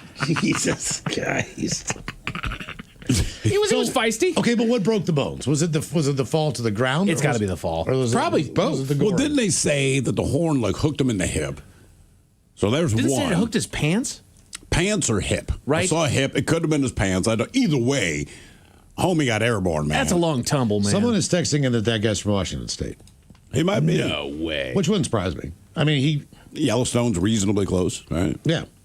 Yeah, that's. I'm glad I'm not him, but it makes me not want to go to Yellowstone. I don't feel like. I mean, I'm always one of those people like I'm not going to mess with the wild animal. When people say, "Hey, don't mess with the wild animal," I'm like, why are you telling me this? I understand that. I have absolutely no need or urge to mess with the wild animal, but I would have done at least what he did. Like, I'm the safe distance. Let's snap a picture. And my black ass would be cartwheeling through the air. No. You also wouldn't be walking out free in Yellowstone. You'd probably be in the car driving through the park. No, to be honest with you, in that case, I would rather walk out free, right? Because I'm paranoid enough that my head would be on a swivel to be like, all right, there's animals over there. Let's just keep our safe distance. But after seeing that, like, no. And keep in mind, that bison covered 100 yards real quick. That's my issue. I don't think people, like, they're so fast for how big they are. So fast. Crazy but fast. Also, like, when that video starts and that thing's rolling around on the ground, grunting, like I'm with Mike. I would have been like, I would have get my grandson, been like, get in the car. But I still would have thought we're safe, because there's other people there. Well, I think if Bison could have I would have been wrong. You would have got yeeted. Yes, I would have been that guy. Didn't you say, Miles, that hippos, when you went to Africa, oh, God, they explained to you, like, look, man, as stupid as that animal looks, I know they're vicious and all that, but they look dumb. Let's just be honest. But like they're super fast on land with their little stubby ass legs. Even the Uber driver who took us to dinner one night, and we're downtown, and it was probably, I don't know, like it was one of those Ubers where by the time we were done, I'm like, we did not need to Uber here. This was literally 5 blocks, like not a big deal. And he's like, look, the guy's like, look, I'm not trying to take your money. He's like, I will give you a ride back for free, but you cannot walk back to the hotel at night in the dark because of the hippos. They will attack and they will kill you. And he was just trying to be as kind as he's like, this is we. What town was this? That was in Victoria Falls. Okay, that is a well-known spot. Yeah, but I mean, he was dead serious. He's like, look, I won't charge you. You just need to be able to get back to your room and be okay. But in the river, on a boat, and I'll show you this video because I've got it on my phone. The hippo's running along the riverbank chasing our boat. Yeah, and then it jumps in, and all you see is this huge bubble, like coming at us at lightning speed. Like you're not seeing the head of this thing. You're not seeing. He's just underwater coming at. He's underwater, and then he just he breaches for a second, and then goes back down, and that guy just gunned the boat. And then there was another ferry that was like a big ass ferry with like a party cruise kind of thing on it. It was like an old timey riverboat or whatever. That guy, he turned the boat around and went the other direction. So in the big ass boat. It was a narrow part of the river. We still had to turn around to get back to where we launched. So like when he gets down far enough, I'm like, all right, well that guy's still in the river, but we need to come back through the same area. That is a problem. And get back to where what are you thinking when that thing's running on the side of the river? Do you think it's the end of it? I think I've never seen anything that fat and big run that fast. Right. I mean, because it does not look like they're muscular, but it does not look. They don't look fast. You're not thinking fleet of foot. They're not. Yeah, they don't look like a leopard. They just look stupid. Yeah. Yeah. But you don't have any. And then when it dives. I mean, it flew through the air like no issue. And then it was gone. And it's creating this wake and this wave underneath the water. And I'm like looking like, oh man. And I can kind of see the guy who's driving the boat he's got that look on his face like, I'm not going to let them know, but that was messed up. I'll show you the video of this guy. Dude, see. Yep. Well, if he does that tour all the time, he knows. He can't act scared, but he was probably scared S. Guaranteed he was, yeah. When did you need or lend a helping hand? 206-803-ROCK.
It's like your garden hose, Yeah. It just seems like with that procedure, don't use the word kink. Yeah, that's a good point. I got a kink.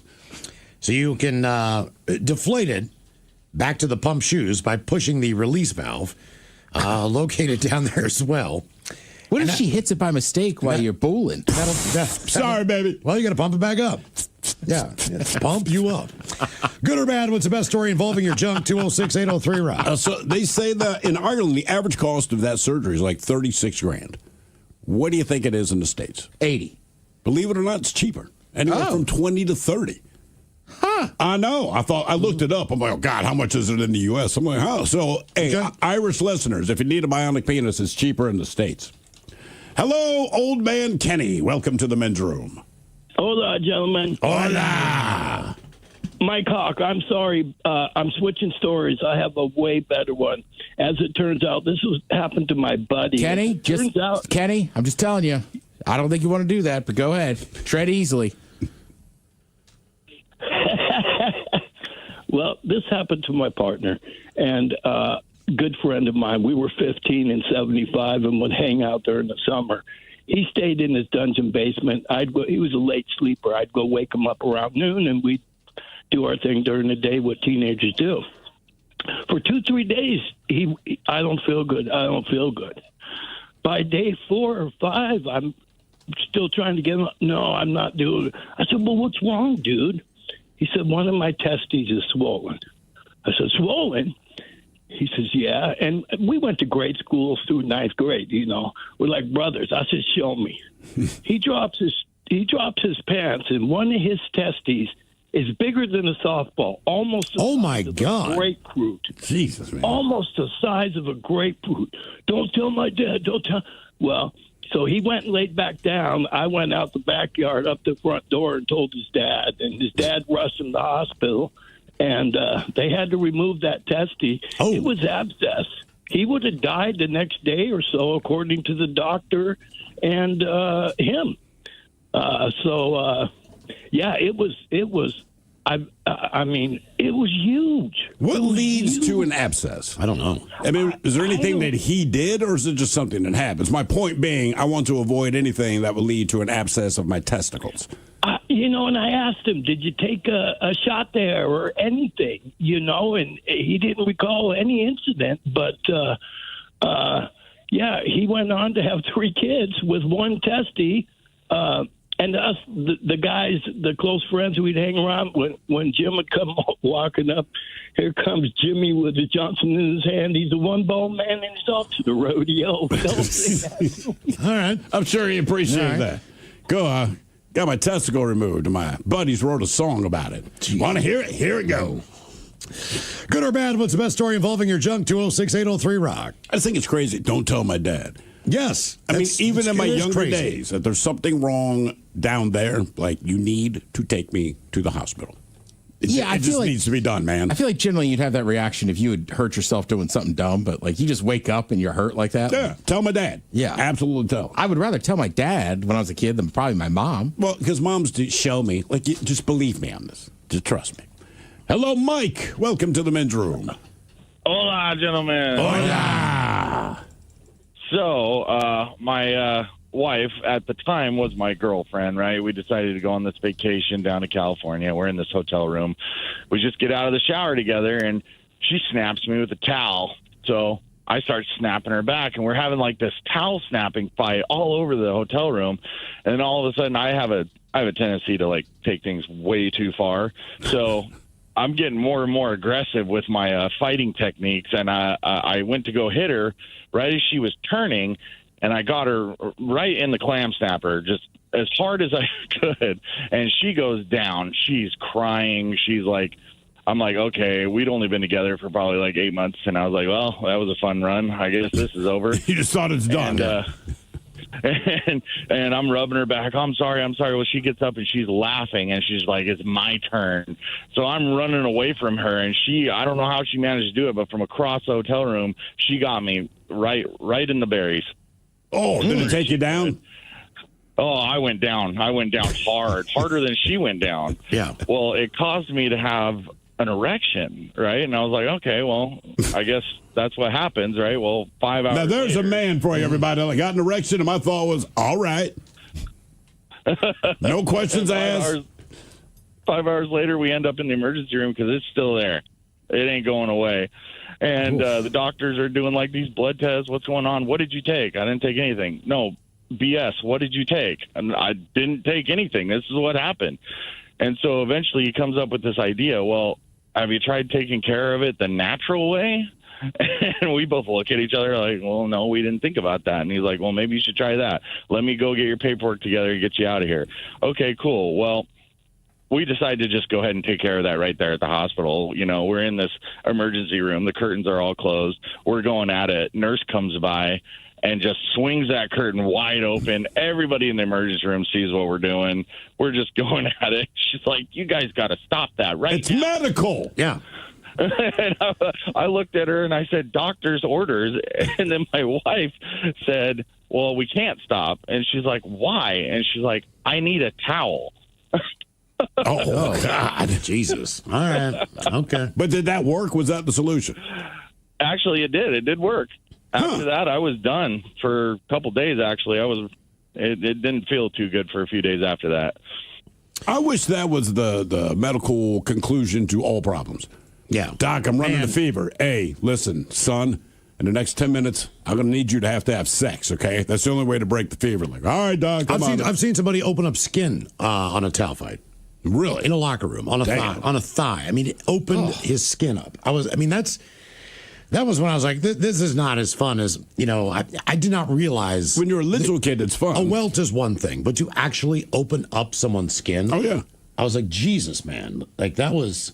And he's like, look at it. Like, it wasn't even like he was in pain from, like, just the initial He's sting. just amazed. Then he looked at us like, oh, man, look at that. And I was like, Jesus, dude.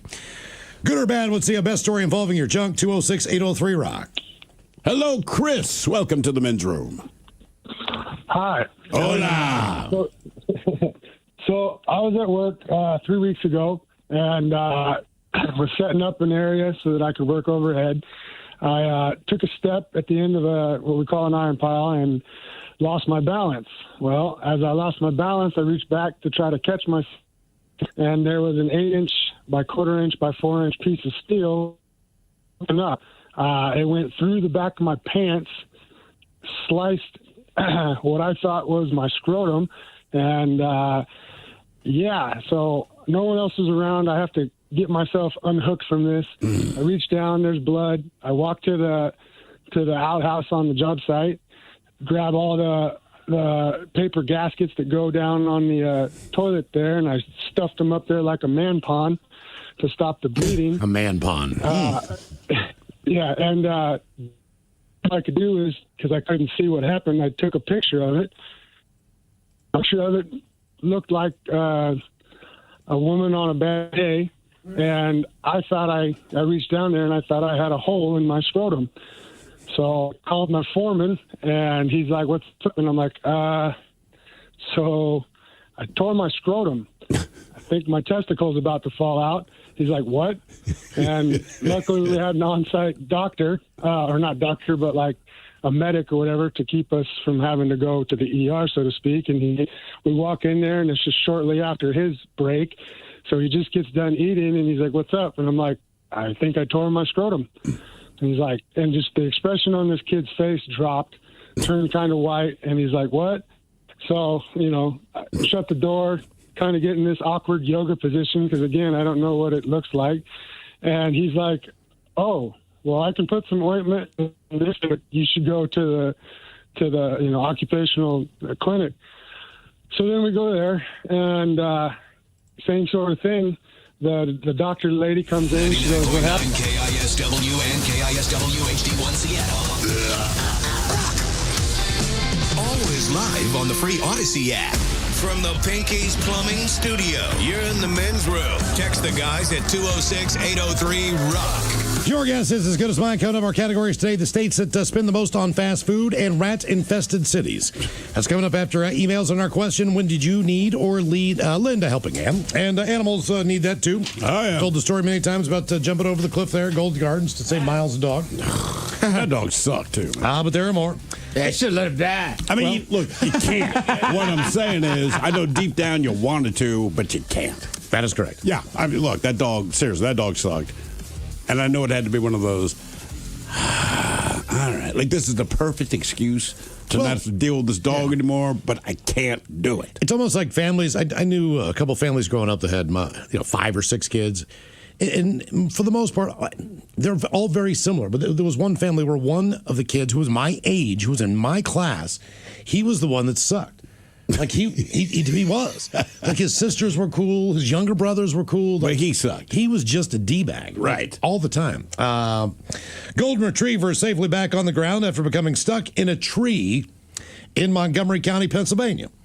The Gladwin Volunteer Fire Department shared on social media that a dog named Bentley, a golden retriever, somehow climbed into a precarious position in a tree surrounded by heavy brush and was unable to get down. The dog climbed the tree. They used a ladder to get the thing out of the top of the tree. Firefighters responded, safely rescued Bentley, bringing him down using a large ladder. Yes, the fire service has been dealing with cats stuck in trees for many years now. But here, we like to be unique, according to the fire department. Bentley was not injured and no firefighters were hurt during the rescue. But the golden retriever did, in fact, climb up in the tree. And he looks like the Bentley we know. Yes, I was going to say, I know a Bentley who's a golden retriever. And yes, he looks exactly like that. Yeah. Now we have a story out of Kentucky. A missing Kentucky dog and his owner have been reunited after a harrowing fall and a coordinated cliffside rescue operation. On July the 11th, the Wolfe County Search and Rescue Team posted on Facebook, the owner of a dog who had been missing for 4 days called for help when he finally heard faint barks from a cliffside. Search team members said the dog fell from an approximately 65-foot cliff and became stranded on a narrow ledge nearly halfway down the mountain. Our team responded and conducted a high-angle rope rescue operation to safely reach the anxious pup. High-angle rope rescue. Mm-hmm. After carefully securing the dog, rescuers brought him back to the top, where he was reunited with his relieved and grateful owner. Thankfully, they say the story had a happy ending. Team thanked its volunteer members who put the time and dedication into learning life-saving techniques for humans as well as their four-legged companions.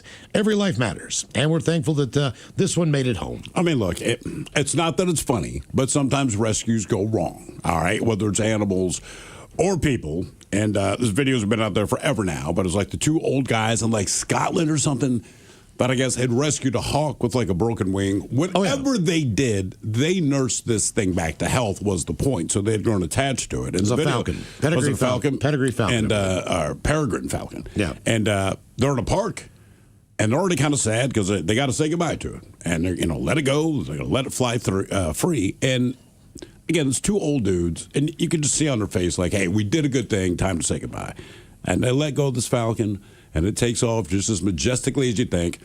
Kind of does a U-turn in the air. But when it does a U-turn in the air, it starts flying the opposite direction. Its flight path is directly over a highway. And an 18-wheeler smashes this bitch. I mean, within like 3 seconds of them letting them go. And the looks on their faces when they realize what has happened, it's sad. But you're like, it's sad, wow, but it's also kind of awesome. That did not last long. But then there's a video Miles was showing me. But like you always say, why did they release it next to a highway? Well, you don't think the bird they're kind of in a cornfield, like probably 100 yards off of the. It's not like they just stood in the highway. Pretty close to that highway. They let it go and it flew over the highway and got hit. Damn, that was funny. For the first time in a minute, it took flight. Like, it's going to take a second to get up there. I'm with Ted. Why are you out there next to the doggone highway? Okay, but this goes back to bison guy, right? You're 100 yards away. The recommended. The bison takes off. It messes you up. In this case, they were far enough from the highway where I don't think they thought it was going to fly into the road. They thought wrong, and then the bird died. But Miles showed me a video. I'm not sure what the rescue was about. And I believe this is like England or Ireland. And there was a guy, so there are probably 12 rescue guys there. They're on top of a very grassy hill. Looks like the kind where they do the cheese roll kind of thing. And he's on a stretcher, but he's strapped to the stretcher, but he's on a gurney. So they're trying to roll him down the hill.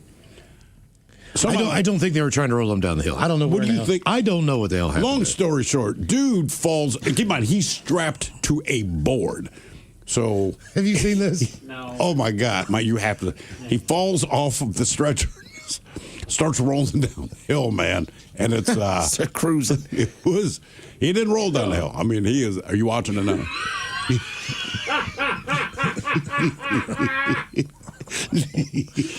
just built it. Oh no! Tim, if you can find that, throw that up on YouTube. This looks like Benny Hill. He's going down like a luge. I mean, they're trying, man. Yeah, they're trying to help this guy. Sorry. Here's good times. We head to Indiana. Several people were rescued from the White River around Noblesville after conditions became dangerous on Sunday. Sheriff's office says several people, and this also happened in Missouri, so it's not much different. We're enjoying the river recreationally when conditions became dangerous, including rising water levels and a swift current as a result of Saturday's heavy rain. Plus, log jams and debris in the river also made conditions even more dangerous, according to the sheriff's office. Now, as far as flooding goes, when my grandparents actually had to relocate their home because they put a flood wall where it was located on the river. All right. There's just not a lot of room in West Virginia for homes. So most of the time it's in a valley. It's in a holler is what they call them. Yep. But so this. Why do they call them hollers? Isn't there some reason? I don't know. Yeah. But it's a hollow. But they call it. That's why it's a hollow. I think it's just the way they pronounce it. Right? Yeah, it's a holler. But when the flood came, they had a 2-story house, and all the water level got to the first floor ceiling, which was about 12 feet, 10 feet. Jesus. So this is an old house, and so the water was very, very high. They were all upstairs, and there was a window that, like a couple of windows on the side of the roof, so you could climb out on the roof. What are those called? Like little dormers or whatever the hell they are. Something like that. But the rescue boats were coming up and bringing food, but everything that they owned that could float was floating up through the staircase. Yeah. So they're basically just sitting there fishing for their stuff and seeing what would come up, because a lot of it was actually flowing outside of the house and along with the current of the river. Yeah. So they're losing half their crap out the front door, out the windows, because all those busted out. But the stuff that flooded up to the top, they basically just sat there for days and waited, and they were bringing them like cheese sandwiches, crackers. But they can't. Why couldn't they put them in a boat and get them out of there? I'd be like, guys, I appreciate it, but you got any room on the boat? Well, because there were so many people in that neighborhood, and they were not equipped to be able to rescue. These are neighbors. Okay, this is not a rescue. These are team. not. These are not like this. Is the National Guard is not there. These are just people trying to help out their local neighbors and do the best they can. I'm sure they took some elderly people out of there. But sure. My grandparents were probably in their 30s or 40s when this goes down, so it's not the same exact situation. But I just being in that house after the fact, because eventually the Tennessee Valley Authority came in and blew all their houses out, built a flood wall and put them up on the mountain. But you could see where the line was still in the living room and in the dining room, how high the water was. Like it messed up the plaster. Like they painted it, but you could still see. You can see it. We saw it in New Orleans, obviously post Katrina. But my wife and I were down there like 10 years ago now, whatever. But we went to the Treme. At that point, the show was hitting big, and the neighborhood was kind of turning around. But the Treme, basically, the neighborhood is on a hill, right? But it's all kind of like row homes, and it starts at the bottom, and it climbs its way up. And we came from the top, so I wasn't really thinking about Katrina, but you realize the lower you walk down this hill and start looking at the sides of houses, you can see exactly where the water line was. So when you get to the very bottom, those houses were pretty much completely submerged, but you could go probably 5 or 6 blocks up, and it's a steep hill, and still see the water line. I'm just like, my God, man. And then we watched one of these shows about natural disasters, but they covered New Orleans with Katrina and all this, and they're showing actual footage from it and talking to a bunch of the survivors. It is insane. So you're talking about, people getting swept out, or there was a guy who had held onto a tree for like 9 hours. And the rescuers, they couldn't go with the helicopter because it would blow something over. But they finally rescued this guy. And this is not him on the news. This is just being recorded in real time. And the guy from the fire department's just like, my God, man, how long have you been out there? He's like, I don't know, man. I think it's been like 9 hours. Like, you held onto a tree for 9 hours. It took you 9 hours to get here. Brothers always say, I wasn't letting go of the tree, man. But they kept showing footage of him when he's holding it. And you couldn't really see him. It's just more they heard his voice. And then when you kind of focused on the tree, you started seeing the outline of the guy. But, man, their stories are freaking crazy. There's all the people that went. Water's just so destructive. It's remarkably And I don't think people fathom, like, obviously, when those levees breach, right? Because they had already survived the storm. But those levees breach, and that water just keeps coming. That was the thing. Right? Like, on a lower note, right? Like, I remember it was last summer or something. My buddy Will was with his family down at like one of the beaches we grew up going to. All right. Same thing. There's a hurricane or, I think. Just last August? Yeah, like tropical depression or whatever. But like basically, his kids are, I think the oldest is like 12 or 13. So him and his wife just went out to get like a nightcap. And like they basically got stuck in a bar because the water had come in while they were in there, and there was like 3 feet of water, and the people in the restaurant were like, "You really shouldn't walk through that." And they're like, "Yeah, our kids." And they're like looking at the hotel, like, "Well, our kids are over there. Like, we got to get over there." But yeah, he said the same thing. He was like, it was terrifying. Like, it seemed fine, then all of a sudden, that wall of water comes in, and he's like, "You just there's nothing you could do. No. And think about the wall of water. Like, in addition just to the water, whether you can swim or it's pushing, it's just all the crap that it carries with it. So they're saying, like Katrina, they're like, the water did damage to property, but a lot of the human life, it's not so much that you drowned in the water, it's that you ended up in the water and either it slammed you into a car that it was dragging, or something else, or took a broken tree and put it through your body. I'm like, my God, man. Kind of like a tornado. It's not that you're in the wind, it's what's in there with you. Yeah, they saw find like dead cattle with like just like pieces of hay. Yeah. But it's just blown into them like, shotgun shrapnel. And I'm like, good. Well, that's the weird thing about working on radio. Doesn't matter what the deal is, you got to get your ass in here. Oh yeah. So that you can tell everyone else to stay home. Exactly. There was a tornado, in case you didn't know, a tornado went through my neighbor's, and I was doing a morning show, and it went through his backyard.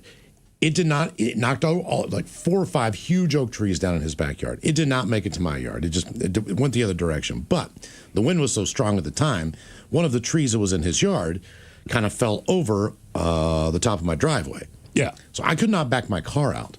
So now it's 3:30, 4 o'clock in the morning. Thank God it was the eye of the hurricane, because I kind of opened everything up so you could see.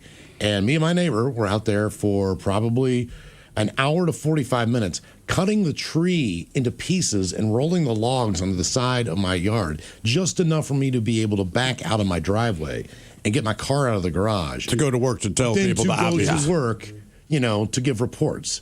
Because, look, they're calling you. Like, they're calling, like, are you going to make it in here? We need you in here. No one else can make it in based on where they live. And I'm like, why do they think you can make it in? Because I always did. I think some things never change. I think that's, I mean, seriously. We hear that now. Traffic's really bad for them. Like, traffic's bad for every damn body. Get your ass into work, man. Yeah. We head down to San Francisco. Authorities in San Mateo County rescued 3 people after their sailboat capsized in San Francisco Bay over the weekend. And that's cold water.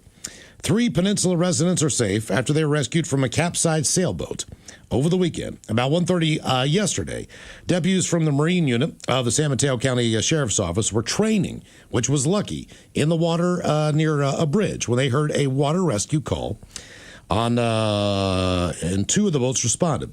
Deputies learned that a sailboat capsized in the water and 3 people were clinging to the side of the vessel. The boat was located about a half a mile east of San Francisco International Airport, so you know exactly where that is if you've ever flown into to San Fran. According to the sheriff's office, 3 people appeared uninjured but were shaking from exposure to the freezing cold water. And they were taken to a marina and evaluated by EMS and firefighters. That, to me, would be to be in open water in a situation where it's freezing cold. That's another one that I just never want to deal with. No, I agree. How long does a capsized boat stay afloat? Depends on the vessel and how it was damaged. Yeah. Right, so if it ran into something, it could sink. Right. But if it's just upside down. If it capsizes, there's a chance there's going to be an air bubble underneath it, and it'll float for a while. It might depend on the boat, too. What's that? Seems like sailboats, if they capsize, will float for a while. Right. It seems like if you're in like a speedboat or a yacht or something that starts taking on water, it seems like you're just going down. That's what. Did you guys see the boat that burned down on Lake Washington over the weekend? No, this past weekend. I mean, huge. This boat was huge. I don't know how many people were on this boat, how they got them all off, but I tell you this. I mean, I bet 20 people were jumping in the water. Yes, but the boat's on fire, man. No, did you see a picture of the boat? I did not. No, that's pretty big. So I always wonder about that. One of the things they said about the Titanic, right? So obviously we know the story, but they said a lot of the people that were still swimming away, trying to swim toward lifeboats, that when the boat went down because of its weight, it sucked all of these people down. And that, to me... That makes sense. It makes absolute sense. But just hearing it, I'm like, that to me is the most terrifying. Like, I've made it off the boat. I can see the lifeboat. I'm swimming there. And then the boat goes under and just, you're sucked down until you're dead. Did you see that the Mythbusters tested that? No. So they basically tested the theory because that was the one that went out there, but it's hard to prove, right? So what they did... Yeah, a little hard to prove. They rigged it up to where they had it was a box, basically, that you could sit crisscross on this box, and they weighted it to where when it hit the water, it shot down to the bottom. Okay. And they sat him on top of it. And that box, just that small box, drove him all the way to the bottom of that thing. Really? He said it was the wildest thing that he had felt, that he just pulled him all the way down. That thing that small. You put the Titanic out there, yeah, You're saying you're getting sucked down. I have no doubt whatsoever that it pulled people. All the way down they said because you heard screaming, you heard crying, and then when the boat went under, it was dead silent. And I'm like, see, that bugs me on a level I can't even explain, man. Mm-hmm. Here's my favorite story, though, over the weekend, besides the guy getting thrown up in the air 8 feet. A hike up of UK's tallest peak turned into a rescue operation after a black Labrador collapsed on the Ben Nevis Trail.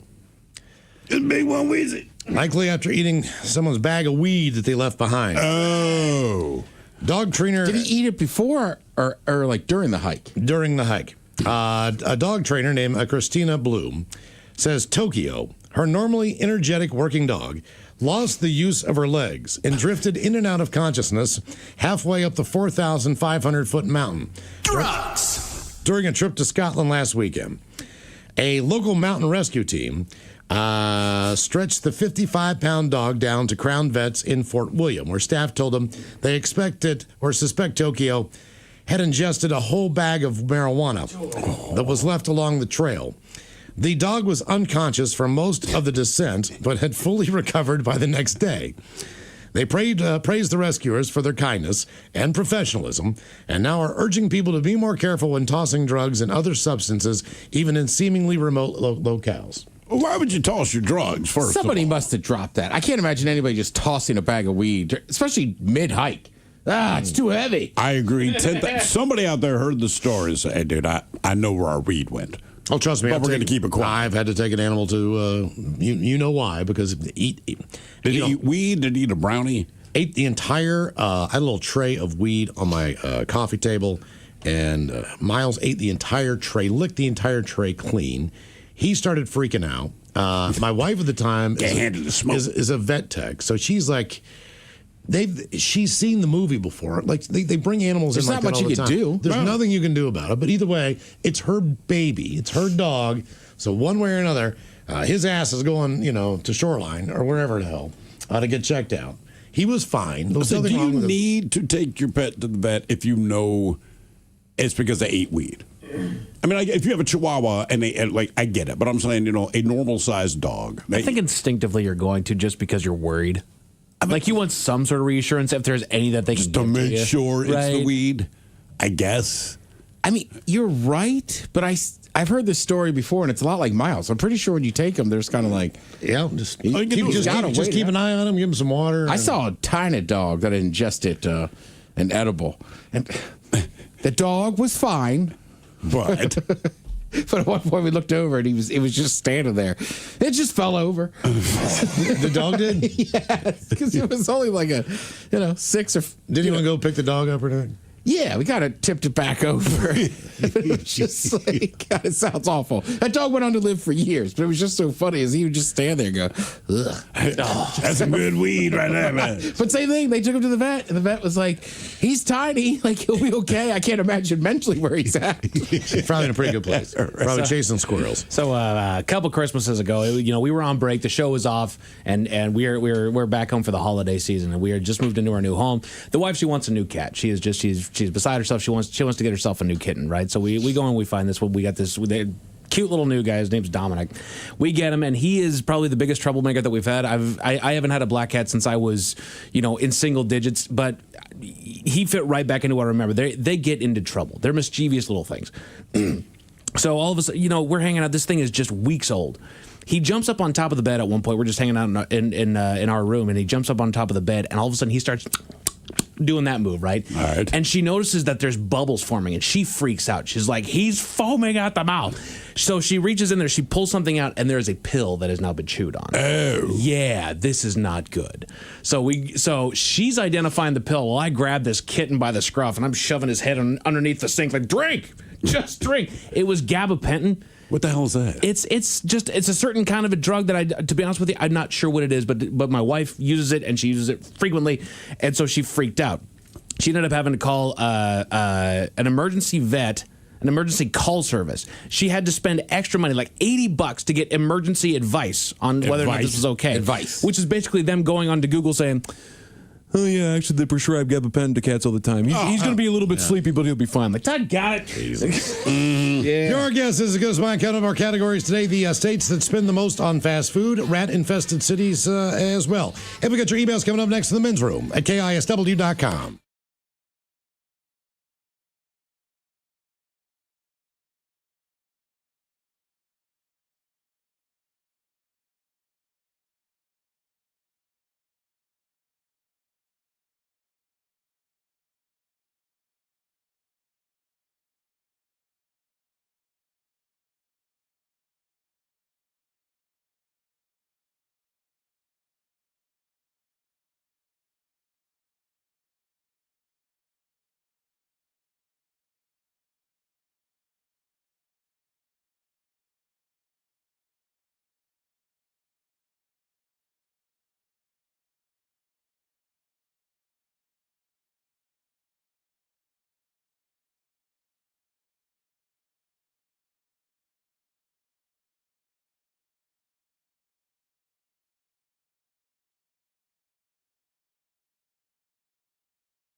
From coast to coast and around the world.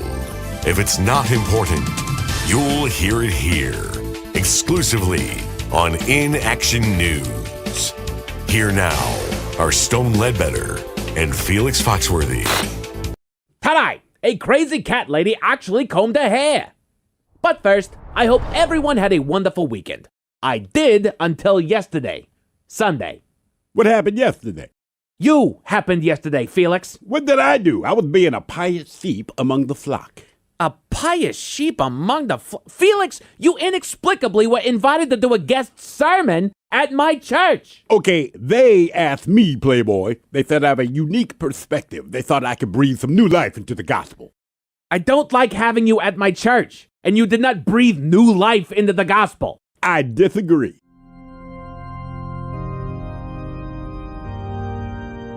And Moses presented the Ten Commandments to his people. Now, personally, I think there should be an 11th commandment. Thou shalt not be so judgy if a coworker steals your lunch out of the office refrigerator. You know what I'm saying, Brother Stone. First of all, my church is my sanctuary, Felix. Secondly, I didn't appreciate being called out by name. And also, stop stealing my lunch. Oh, church is your sanctuary, but you missed the whole thing about forgiveness. Is that right, Brother Stone? Don't call me that. Brother Stone, I'm sorry you missed the deeper meaning of my sermon. It was a guest sermon, Felix. You're not exactly Moses. Okay, Moses didn't know he was that Moses until he did his Moses-iest stuff. Moses-iest is not a word. It's just not. And Felix, are you even religious? Hard to say. No, it's not. Are you a religious man? I am, Stone. I'm a follower of Quaddle the Carious Yuck. You're a follower of Ladle Hilarious Duck what? You said it wrong. It's hard to say at all. Which is exactly what I told you when you asked me if I was a religious man. Hard to say, but the teachings of Quaddle the Carious Yuck are what shape my opinion about the 7 deadly sins. Yes, I know. You addressed that in your sermon. Originally refined by Pope Gregory I in the 6th century, the 7 deadly sins are pride, greed, sloth, envy, gluttony, wrath, and lust. Yeah, I'm thinking we should roll that back to the 6 deadly sins. I mean, without lust, I'd have never had a chance to get with Bald Shirley. Yeah, that guy knows what I'm talking about. You got with Bald Shirley too? Yeah.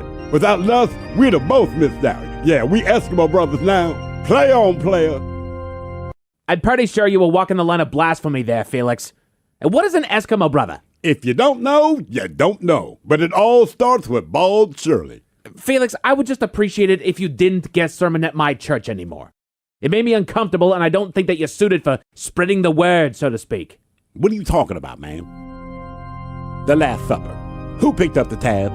We know that Judas had an extra 30 pieces of silver, but he doesn't strike me as the type who foots the bill, you know what I'm saying? I hope he at least covered the tip. I know they save money on alcohol, turning water into wine and all that. Your entire sermon was stupid, Felix. I can't believe my church asked you to do it at all. You'll be happy to know that they did not ask me back. I'm not surprised. Maybe if you had just left it at your ridiculous sermons, they would have been more forgiving.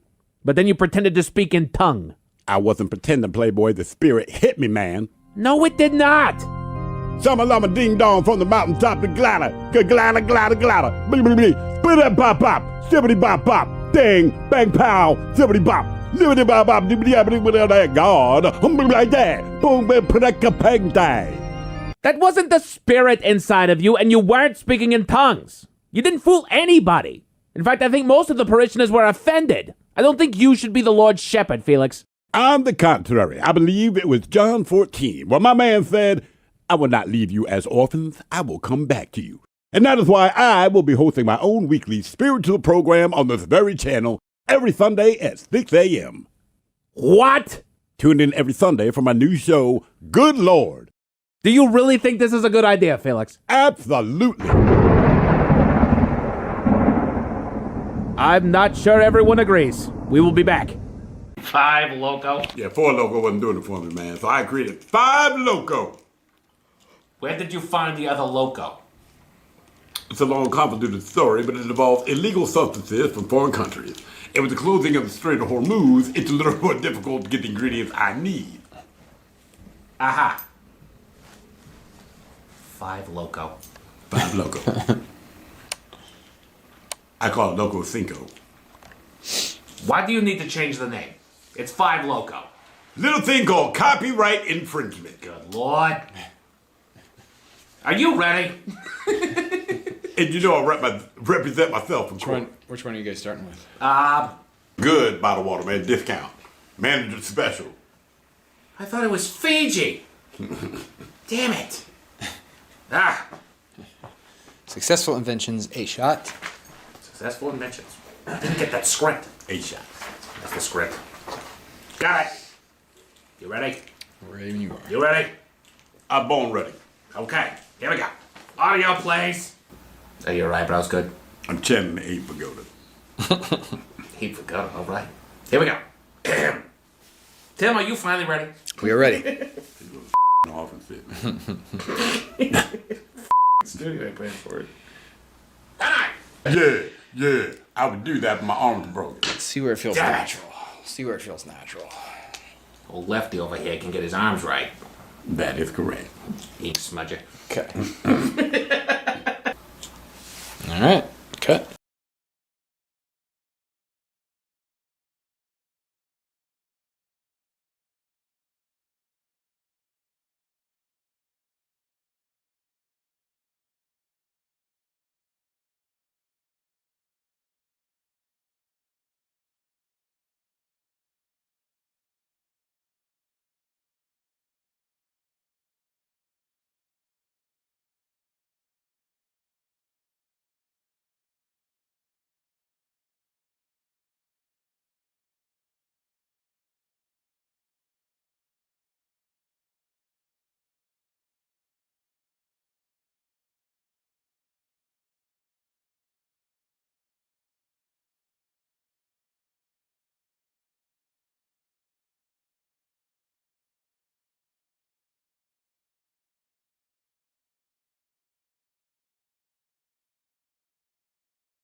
KISW. We return to the men's room with Miles and Thrill. Your guess is as good as mine. Coming up, our categories today, the states that spend the most on fast food and rat-infested cities. But first, time for a few emails from the men's room at KISW.com. You've got mail.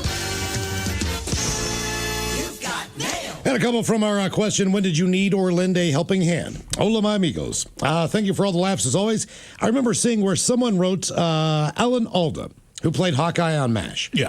And the guy said he had to perform an emergency tracheotomy using only a pocket knife and the tube from a ballpoint pen.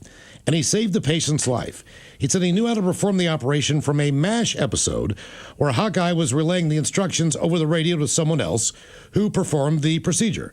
So that TV show actually saved a life. Huh. And from Matt in Rochester. Still don't want to do it, but I'd give it a try. Now, I would in do MASH that before trying to land a plane. Right, and in MASH, they're in the Korean War. Yeah. So again, I could fathom if you're saving somebody's life in that manner, doing it. But he still watched it on TV, Ted. He did. I'm just saying, I have a hard time with the 911 operator being like, all right, cut him open. Actually, do you think a 911 operator would know how to do that? Let's be honest. I'm there to answer your call to then put you in touch with whoever it is you need for your particular emergency. But if you said, hey, I need to do a tracheotomy, I'm like, bro, I just answer phones. Well, that person's going to die. Like, my job is to get the emergency services to you. But he's dying. I'd be like, all right, I'm going to tell them to speed up. Have you watched MASH? Yeah. Guys, CPR. Go to episode season 3, episode 30. CPR only works 10% of the time for non-doctors and 15% of the time when doctors do it. When the person's heart stops in the hospital, I do know a firefighter who did CPR over 20 times before he finally saved someone. Damn. He's not good at it. I mean, I'm like 5%. I mean, he's lower than the average. If the average non-doctor gets a 10%, he's batting 5%. Mm-hmm. Yeah, and that's tougher. Yeah. As far as the bison, he wasn't just kicking around and rolling in dust. He was in a rut, sexual frustration that bulls go through before mating season. Yeah, just bulls. Imagine a pissed off 15-year-old boy who got his nudie mag stolen. He wants to mess up anything he sees. That from John, the West Coast comptroller. Still waiting to hear from Ted, he says. And the guy that did fly in the air with the bison is from Kendall, Washington. Okay. All right. So now you know. I'm glad he's okay. I mean, he was hustling as best he could, man. But, like, look, that bison's going to get your ass. Let's get a contestant line if we could for your guess is as good as mine now, 206-803-ROCK. In the meantime, a few birthdays brought to you by Men's Room Roasted Red Salsa from San Juan Salsa Company. Dip responsibly. Gentlemen, my daughter Hayden turns 18 today, so I was hoping to get her, it's time to take off the leash. Maybe a little David Lee Roth. Some advice from Coach Ted about becoming a freshman in college. The captain's first year in the Naval Academy. And some dad jokes for Miles. Thanks for all the funny and rock on, guys. Up from your longtime listener from Lacey, Dave. It's time to take off the leash. Oh, yes. All right, turning 18, you're going to college. Coach did go to a 4-year school, so the only advice I give you from a couple buddies I did know that kind of went through this is you still got to go to class. It's going to be a lot leisurely. You set your own schedule and time. But I don't know if you had fun in high school. If you didn't, just focus in and get through this freshman year. I had a lot of friends that came home after a semester. All right. Ooh, well, ahoy there, and happy birthday. You know, a lot of people hear about the old Capitan spending time at the Naval Academy because they thought I was part of the Navy. I'm not. I'm a captain, not a captain. The Naval Academy was all about the belly button, the little class that Aunt Jemima used to teach. Your belly button was the size of a coffee mug. We used to all take shots of vodka after there until everybody got thrush. But there was a little thing that she called Orifice Depot, where she taught us all the different orifices she wanted us to visit. That's where I earned the nickname the Rim Reaper. Not to be confused with Tony the Tiger, who's named after a dinosaur, the gonna have a sore ass. That's what we called him. But that was my time at the Naval Academy. Crunch berries. I think I feel better knowing he wasn't actually accepted. Oh, no, I'm the Rim Reaper. I was accepted, but I had other things to do, Ted. They wanted me bad. There's no way you were in an apple. Dad jokes. This one comes from a listener, Jerry. He says, "Did you guys know the Pillsbury Doughboy unfortunately died?" No. His funeral will be at 3:50 for 24 minutes. All right. This is one that Steve will get, but we won't. Guys, I struggle with Roman numerals until I get to 159. Oh, yeah? Then it just clicks. All right. I get it. Why does it click? Because the sign is CLIX. Oh. Yeah, then it clicks.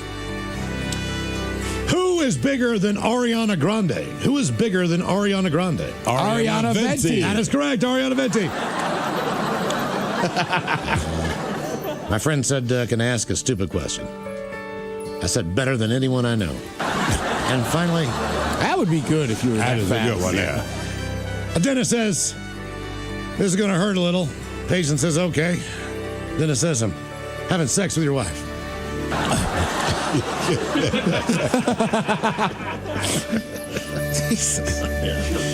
All right, guys, here you go. Happy birthday. Happy birthday. Happy birthday to you. Ya's a Dirty Germans brought to you by Men's Room Original Sausage. Available through Uli's world famous sausage, mensroomlive.com, and other fine retailers. Schweinefleisch. I forgot I have one more birthday. Did they hang up, dude? Yeah. That's all right, I got one more birthday. Happy 34th birthday to my soul sister. We love you so much. Love Emily and Jack. Shout out for Miranda and her birthday. How about the Dirty Germans talking about sausages? That would be appreciated. Also, an Obama drop the beat. And what the F is that, dude? Longest and biggest rockaholics in Swim. That from Emily and from Jack. Drop the beat. Oh my God! What the is that, bro? Yeah, you want to talk about sausages tonight? I want to offer you your first sampling of Blackwurst. Yeah, it looks a lot like blood sausage. Proverbial blood. Yeah. Good God. All right, a couple extra emails. Let's see here. Relationship story. I sent this as a text, but wanted to share it here as well. Many years ago, my wife and I were at a bar.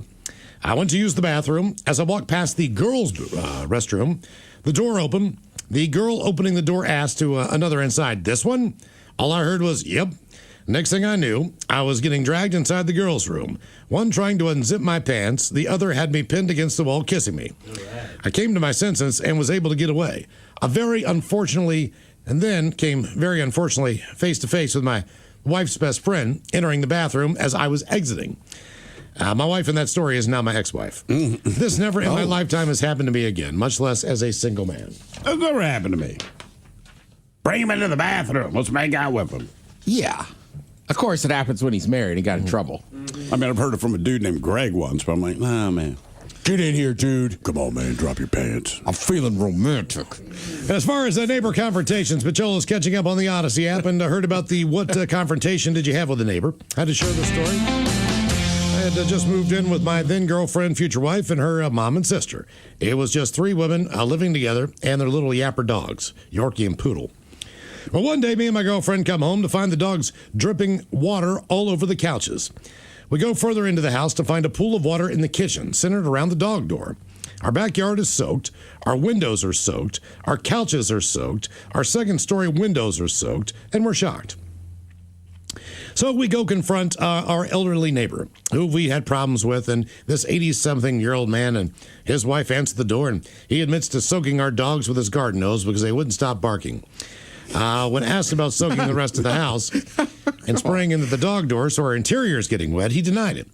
So I, fuming that this little man tries to intimidate these women, says, what would you do if I just sprayed your whole backyard like that? So he comes charging out of his door, shoving his finger in my chest, saying, you spray my backyard, you son of a bee, and I'll knock you on your ass. This man is 80, 5'9", 120 pounds. I'm 6'2", and weigh $180 at 24.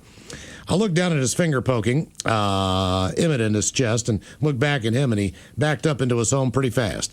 He's lucky he didn't give his wife a life insurance settlement. Love the show, guys. Keep doing what you're doing and stay beautiful. That from Brandon. Neighbors. All right, time for a little Your Guess Is As Good As Mine. It's an easy game to play. We pick from one of two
So here you go. States that spend the most on fast food. Number 10 would be Florida, followed by Oklahoma at 9, Kentucky at 8, Montana is at 7, 6 is Alabama, West Virginia 5, New Mexico 4, 3 Louisiana, 2 Arkansas, and number 1 is Mississippi, which shows up number 1 a lot. I will say, having just spent a week in Florida, how do I put this?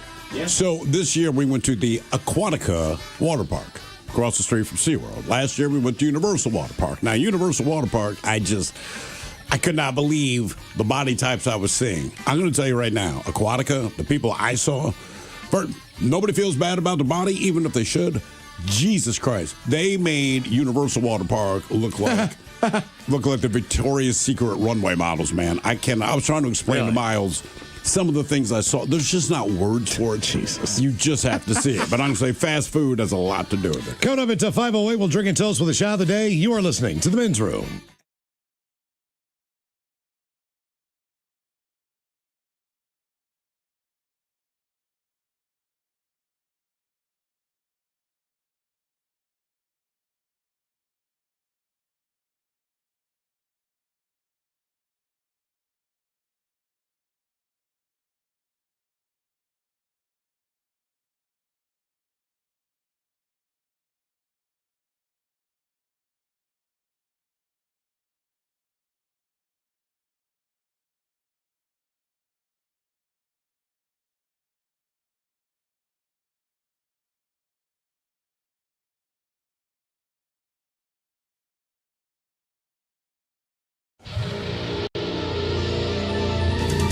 From coast to coast and around the world. If it's not important, you'll hear it here, exclusively on In Action News. Here now are Stone Ledbetter and Felix Foxworthy. Tonight, a crazy cat lady actually combed her hair. But first, I hope everyone had a wonderful weekend. I did until yesterday, Sunday. What happened yesterday? You happened yesterday, Felix. What did I do? I was being a pious sheep among the flock. A pious sheep among the flock? Felix, you inexplicably were invited to do a guest sermon at my church. Okay, they asked me, Playboy. They said I have a unique perspective. They thought I could breathe some new life into the gospel. I don't like having you at my church, and you did not breathe new life into the gospel. I disagree.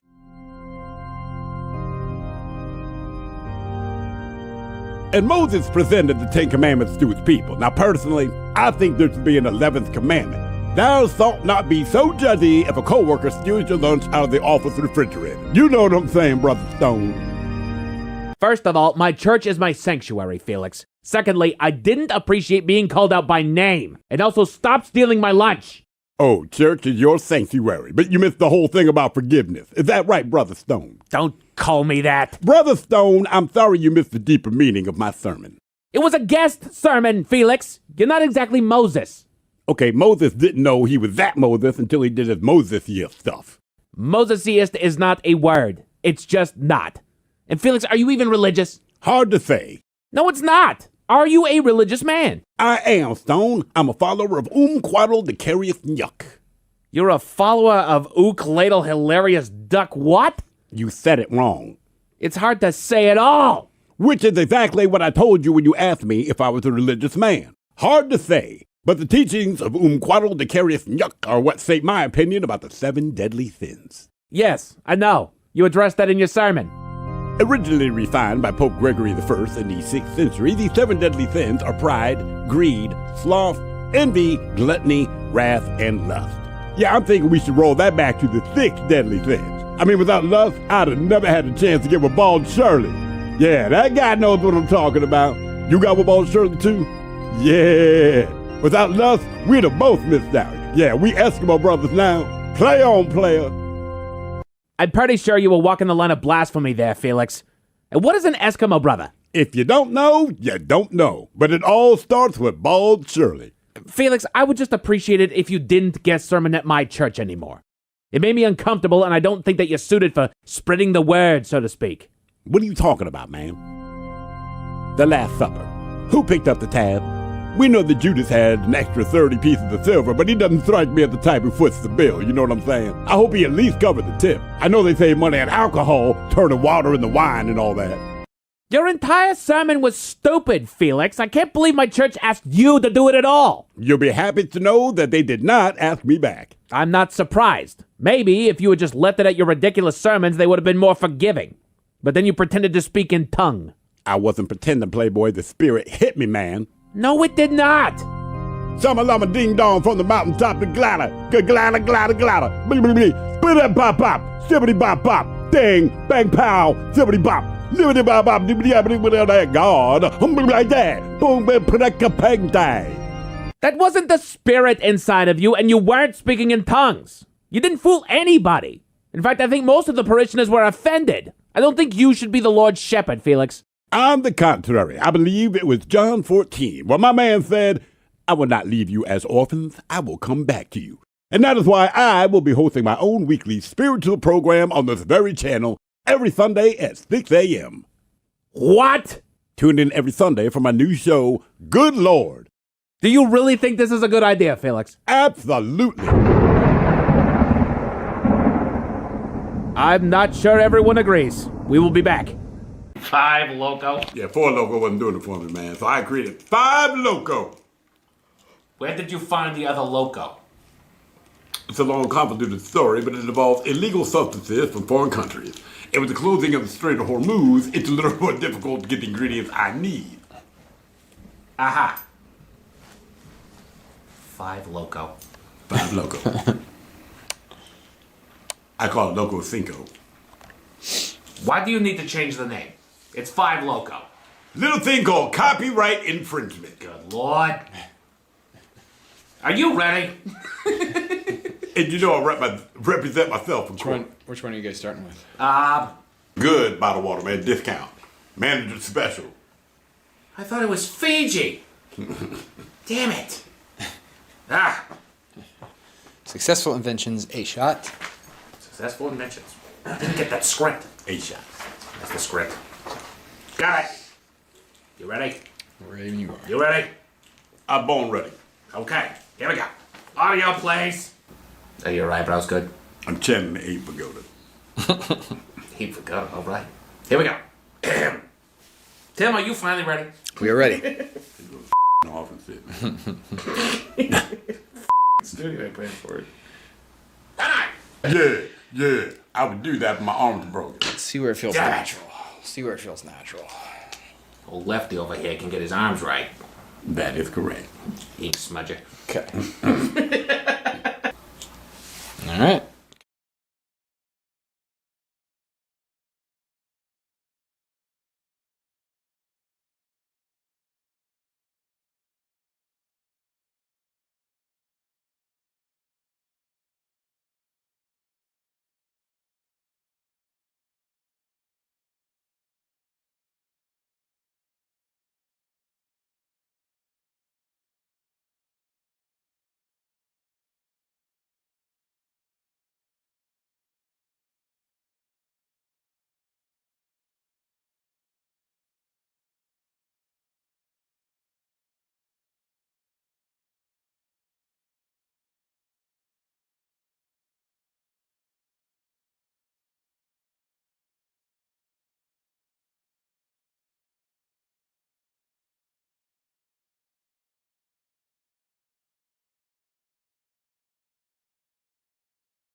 with Miles and Thrill. Our countdown to 5:08. We'll drink and toast with the shot of the day. And we do have your headlines on the way at 5:50. But first, a quick check-in with Mike Hogg and some of the stories and headlines he is not working on. Well, thank you, Miles. The latest maxing trend. They call it solo maxing, in which people choose to stay single. It doesn't need your fancy Gen Z word. You're single. You're not solo maxing. You're single. That's it. Right. Nothing more to it. Solo maxing. My God, man. Yeah. Like if a woman says that to me, I tend to believe it more. Okay. Than a dude being like, no, I'm choosing to stay single. Like, are you? Right. I've seen how you are. Okay, you want to be single, but are you trying to get laid? Right? Correct. Very different thing. Yeah. Solo max. Listen, when it comes to the whole maxing thing, if you're not creating something new, don't put maxing on it. For real. If I have diarrhea, I'm not brown maxing. See, that's where you're wrong, in my opinion. I put maxing on everything now. Do you? Yeah, just 'cause it's stupid, it's fun to do. Like ketchup maxing? Like hot dog maxing. Well, I wouldn't drink use ketchup. maxing. Yeah, you're like, it's Saturday. You're a mustard maxer. I'm Miller Lite maxing. You know what I mean? Like, I just have fun with it because it's so stupid. You know what, to be fair, Ted's absolutely the cure to all this. As much as I hate... Use it for everything. Right. I hate the maxing thing, but you know what? It's a younger kid thing, so we older people need to do it. Therefore, they'll let it go. Back in my day, solo maxing, that was just called working on yourself. I'm taking time to date me. That's like, I know, and there's all these different titles and stuff now, but like I was talking to somebody, and they said, well, the neighbors, they're asexual. And I was looked at them and said, back in my day, can't get laid. I think it still means the same thing. It's called a drought. Yeah, right, and I get it. Sometimes people ask me, I go, I don't really put any effort into it. But I'm not like, oh, I'm just staying solo on purpose. Right. You're not dedicating your willpower toward it. Correct. Yeah. Well, you're not maxing, Ted. I'm not. New York City is implementing plans to replace nearly 30,000 parking spaces with trash bins. Ooh, trash maxing. Trash maxing. Do they need them, I guess? That's where I'm at. Because I'm looking at it like New York City, they could use parking spaces. However, from what I hear, they could use trash bins too. Oh, yeah, for sure. They're trying to encourage more people to drive downtown? I guess. I don't know. Seems like a bad idea in New York. At least they're just trying to make sure that people pick up after themselves and don't litter near as much. Or steal trash cans. Florida's temporary sloth import ban has expired. Thank God, because it worked so well last time. That's right. I knew it was coming. So does that mean people are going to start importing sloths? Yes. Now If they they're can. waiting they can, and it's Florida, so they will. Where would you import a sloth from? Does anybody know where sloths are native to? Let's see if we can. Are they? I know they're jungle creatures. Costa Rica. Costa Rica, okay. I mean, they might be native to a few places, but I feel like they're down there. Who has tigers? So India has tigers. Anywhere else got tigers? Okay. Their primary range spans across countries such as Costa Rica, Panama, Honduras, Brazil, Peru, Colombia, Ecuador, Venezuela, and Bolivia tend to be around Central and South America. So places without tigers. Yes, okay. Pretty much. Can't have the tigers. My buddy's sister runs an animal rescue in Costa Rica, and I know there's a lot of sloths. Nice. Yeah, it's the only reason I knew that. I feel like they, along with pandas, are the animal that needs a lot of help. You know, pandas, they have no natural predators because we keep them in cages. But there's no possible way. They're just too stupid. Because they will kill themselves if they're out by themselves. Sloths, man, they can't move. Not with any kind. Oh, I did see one documentary, and they move at the speed of sloth, right? But it was mating season. Oh, yeah. And I guess they're following a male, but it heard a female doing her sex call somewhere up the river. They showed this thing in the river. Brother, this is like Michael Phelps. I'm like, when it comes to getting ass, I'm coming. I'm there. I'm there.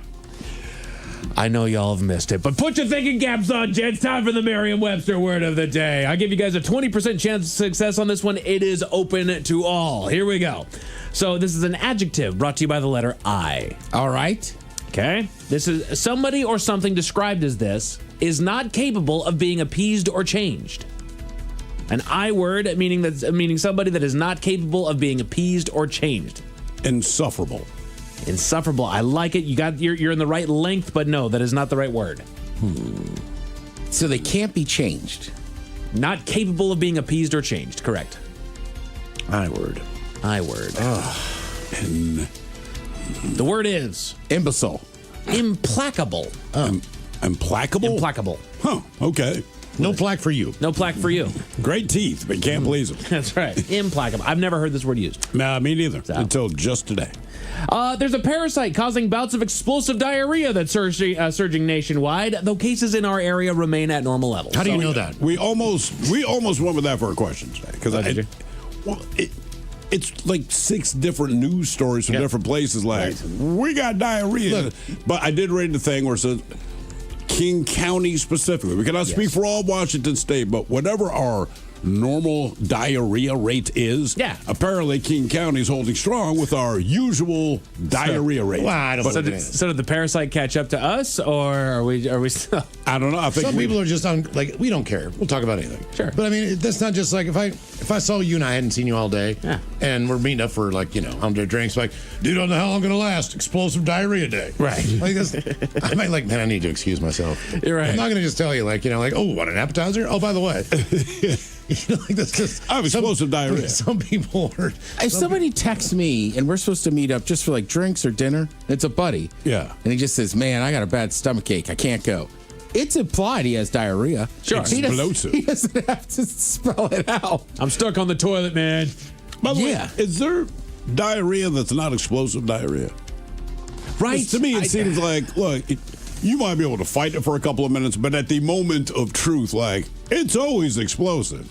Well, you hold it. I mean, when it's there, when it's knocking on the door, you go answer the door because it's there. That's how you know it's diarrhea. Yeah, exactly. I would say maybe sometimes it can be runny, but it's diarrhea, but it's not like. But at what point, like, how bad does it have to be where it's like, oh, hey, look, man, you don't just have diarrhea, you have explosive. If you see it on the bottom of your toilet seat, is it you've exploded? Yeah. Oh, yeah. I've had those before, man. So have I. That's why you don't want to live with women. The hole underneath side. Or children. Looks like a cat sprayed it. So what they have here, because this is according to AI, there is a difference. All right. Regular diarrhea is medically defined as having 3 or more loose or watery stools in a single day. That's having That's just diarrhea. It occurs when the large intestine fails to absorb excess liquid, causing waste to pass through the digestive tract too quickly.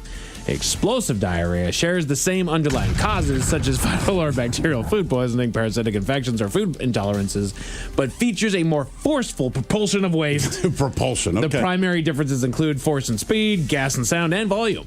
Okay, all right. Then I've been there. I think I've been there too. I think we all have. I think I've had it where it's like, oh, that just let go pretty easy. But then there's, like you're saying, when you hit the bottom side of the toilet seat. Yeah, I lifted the kid's toilet seat clean like a month ago. My God, man. I was just like, did any of it go in the toilet? You ever had it where it kind of, it's like a shotgun blast? Oh, yeah. And you're done. And it sticks to the toilet bowl? Mm-hmm. Like the flush doesn't take care of it. Like you've got to scrub it afterwards. Like someone did today in there. No, really? Really? No. Oh, the back stall looks horrible, man. I felt bad. I did it on the plane flying back. When did we come back? Friday night. All right, it wasn't like diarrhea or anything, but I would just say that I'd had a chocolate milkshake a couple hours before we got on the plane. Now, to be fair, I did not order it. The kids wanted to stop and get ice cream on the way to the airport. We're like, fine, whatever, it's super hot. So they got ice cream. I went to smoke a cigarette. When I came back, my wife handed me the cup, and I said, what is this? She goes, it's a chocolate milkshake. And I'm like, we're getting on a plane. I'm not going to not drink it, but That's we're getting on a plane. 6-hour bird. The stomach started going, and I'm like, all right, man. So I go back, use the bath. Wasn't diarrhea or anything, just a poop. I do my best. When I look in there, it is just stuck to the side. Keep in mind, when those things flush, man. That's like a turbo. Right. And it was still there. It was 2 flushes. Then when I come out, they're doing beverage service. So me and 2 other guys, we have to kind of wait until they're done. And all I could think is, I don't want anyone going in there because they know I came out of it. So I went back in there a third time. It wouldn't go. Who left that in there? Dude, they're probably still trying to get that thing out of there. Steve, what day is it, my friend? Today is Mundi. You're right. It's National French Fry Day. The Men's Room Top 10. The Men's Room Top 10. So you know where I'm going with this. I decided to look up what are the 10 best types of French fries that are out there. I found a list here from whatever.com. Whateverscalzi.com. There's 10 different types. I mean, I can think like right. So think about your curly, crinkle cut. Well, there's curly, but there's also seasoned curly, which are 2 entirely different things. I don't think they differentiate. All right. Okay. All right. Well, seasoned fries are pretty good. Right? Yeah. That's why we need a Checkers out here, or Rallies. Sweet potato fries. God, I love sweet potato fries. I'm with you. Yeah. I feel like that's as polarizing as pineapple on pizza. It is. But I love me some sweet potato fries. Well, the difference in this case, sweet potato fries are delicious. Got it, Steve. Well, the other people are just wrong. It's okay. Nothing wrong with pineapple on Eat pizza. them all. Eat them all. Yeah. They're all for you guys. I will. Piles of them. They're delicious. And they're better for you. So this is there. I'm already in French fry mode. I already know where I'm at. It's like, I don't do dirty sex, honey. You come to the wrong place. Yeah, you know me. Just clean as I'll whistle. I don't Missionary, and we maintain eye contact. Watch that finger, woman. I know what you're up to. So real quick, what are you guys' favorite shape or style of French fry? We'll see where they land out. Curly fry first. There's a lot of times a waffle fry. Waffle fry, okay. Curly fry, waffle fry. I mean, if seasoned fry's on there, I'm with Miles. I will take that every time. Okay. Dig it. I'm going to go hand cut like frites. Just the hand cut frites. Yeah, all right, I dig it. Traditional. So here you go. Here are the 10 best French fry types. Number 10, bottom of the list, they go with potato wedges. Literally just a slice of potato. Not even really a fry, in my opinion. Definitely the worst type of potato dish in existence, they say. However, they managed to be the 13th out of 18 on Food Republic's list. Yeah. Yeah, like steak fries. You remember? Yeah. Like Ore-Ida used to have those. Oh, yeah, they still do, I So think. they were never really, they were always hot as hell in the middle. They were never really crunchy. You could never take a bite of them. But now they have like a twisty version of that. Okay. Which is good. Like smaller, like a smaller twisty steak fry kind of thing. It's I mean, not I a think stick. potato wedges. Like, I'm trying to see if KFC still sells them. Like, those were really good. I still dig wedges, yeah. Like if you go to like a 7-Eleven or some other convenience store, like I'll still get the wedge. Right, so I think it depends on the wedge and how it's seasoned. Yeah. But I don't, to me. Shout out to Terry's. I'm not replacing a French fry with it. I'm just eating potato wedges. An entirely different animal in my book. Nah, that's still a fry to me though. Like I'll have a sandwich with potato wedges and I'm happy. Sure. You know, if you're a restaurant that you want fries with that and they come out with potato wedges, I'm still stoked. Yeah, I would be too. It changes the dipping sauce though. I'm moving from ketchup to barbecue. Okay, yeah. That's a strong point. Know what I mean? Size of the fry really depends on what you're putting in it. Mm-hmm. And Miles, more to your point with Ore-Ida, I love them. I will grab from them. I'm not talking down to them. The problem is that if you're grabbing Ore-Ida, you're baking the fries.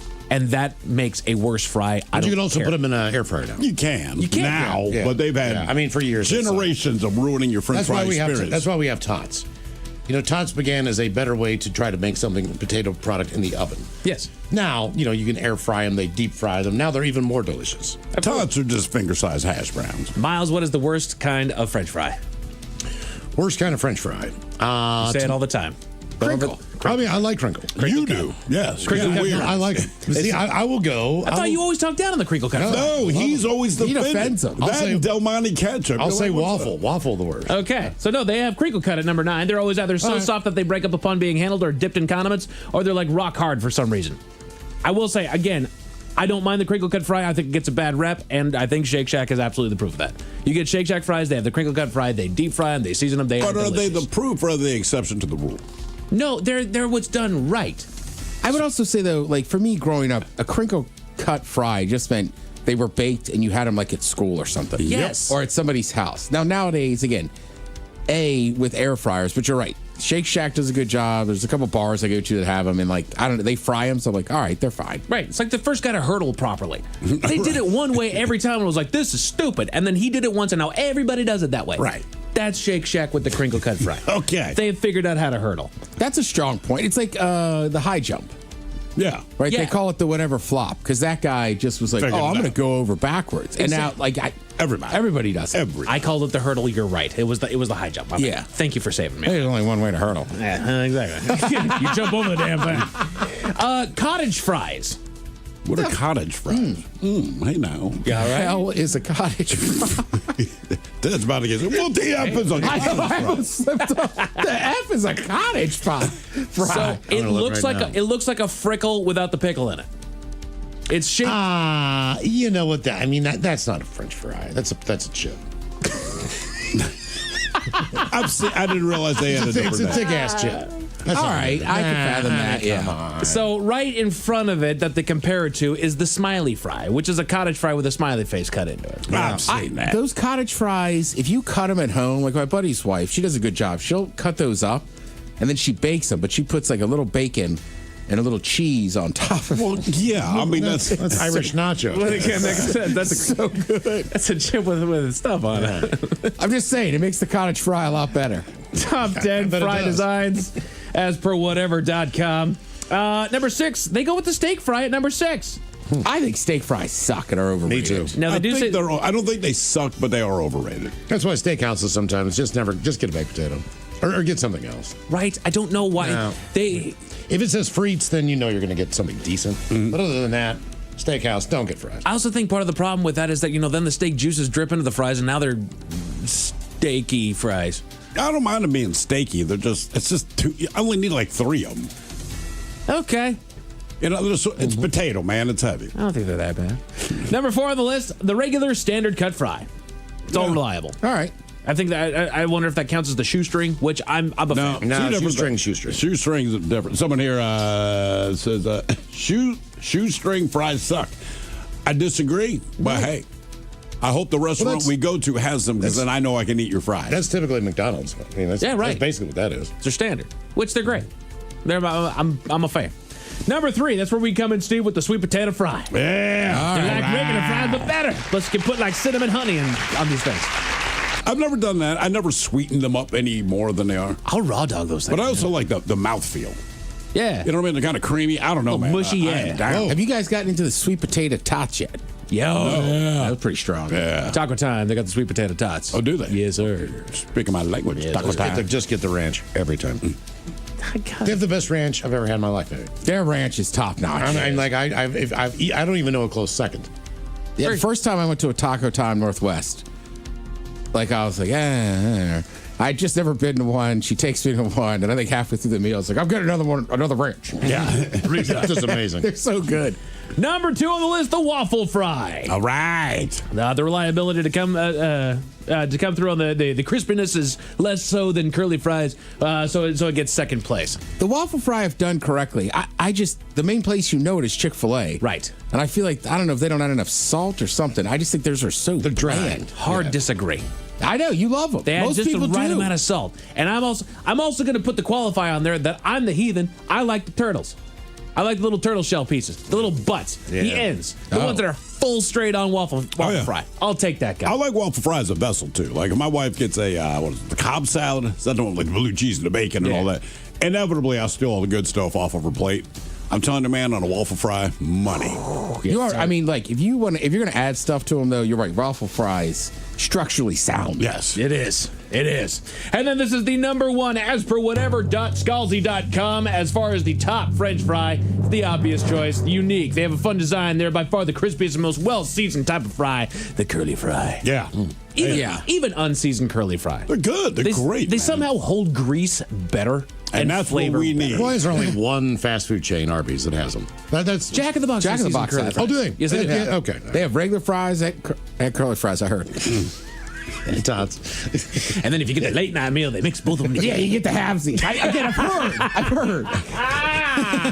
A family on vacation in San Diego found something a little disturbing in their Airbnb, Miles. What did they find? About it at 5:50. Thank you, sir. Headlines are coming up at 5:50. In the meantime, have we made it to drinking time? Somebody out there deserves to be recognized. And the men's room knows just who it is. So to you, we say, bottoms up, sailor. You're the toast of our shot of the day. Drink time it is, and as usual, we head to the drink test and Steve will throw hill to find out who we're toasting. Yes, indeed. And today we toast, you may have heard of him, Prince Harry. Oh, yeah. So last week, Harry and his wife, Meghan Markle, they returned to the UK for the first time since 2022 after the big public falling out and all that stuff. Anyway, they spent time with King Charles and Queen Camilla, who haven't seen their grandchildren in 4 years. Keep in mind, the grandchildren are 7 and 5 years old. So obviously, these kids have changed a lot in that little bit of time. But on Saturday, as Harry is a charitable young man, he attended a children's charity event, and one of the things he did with the kids was goat yoga.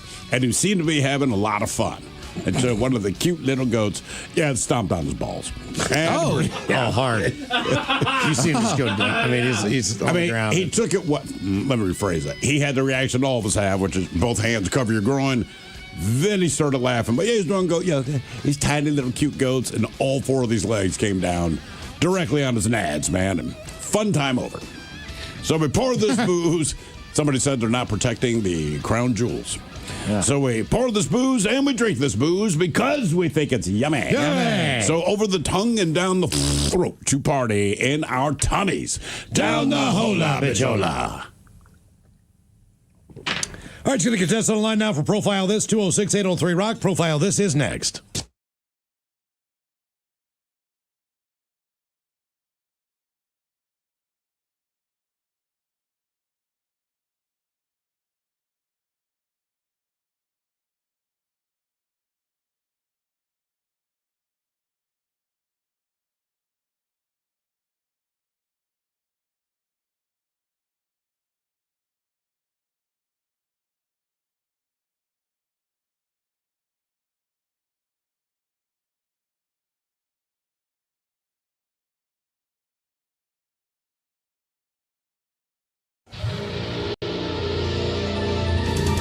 From coast to coast and around the world. If it's not important, you'll hear it here. Exclusively on In Action News. Here now are Stone Ledbetter and Felix Foxworthy. Tonight, a crazy cat lady actually combed her hair. But first, I hope everyone had a wonderful weekend. I did until yesterday, Sunday. What happened yesterday? You happened yesterday, Felix. What did I do? I was being a pious sheep among the flock. A pious sheep among the flock? Felix, you inexplicably were invited to do a guest sermon at my church. Okay, they asked me, Playboy. They said I have a unique perspective. They thought I could breathe some new life into the gospel. I don't like having you at my church, and you did not breathe new life into the gospel. I disagree.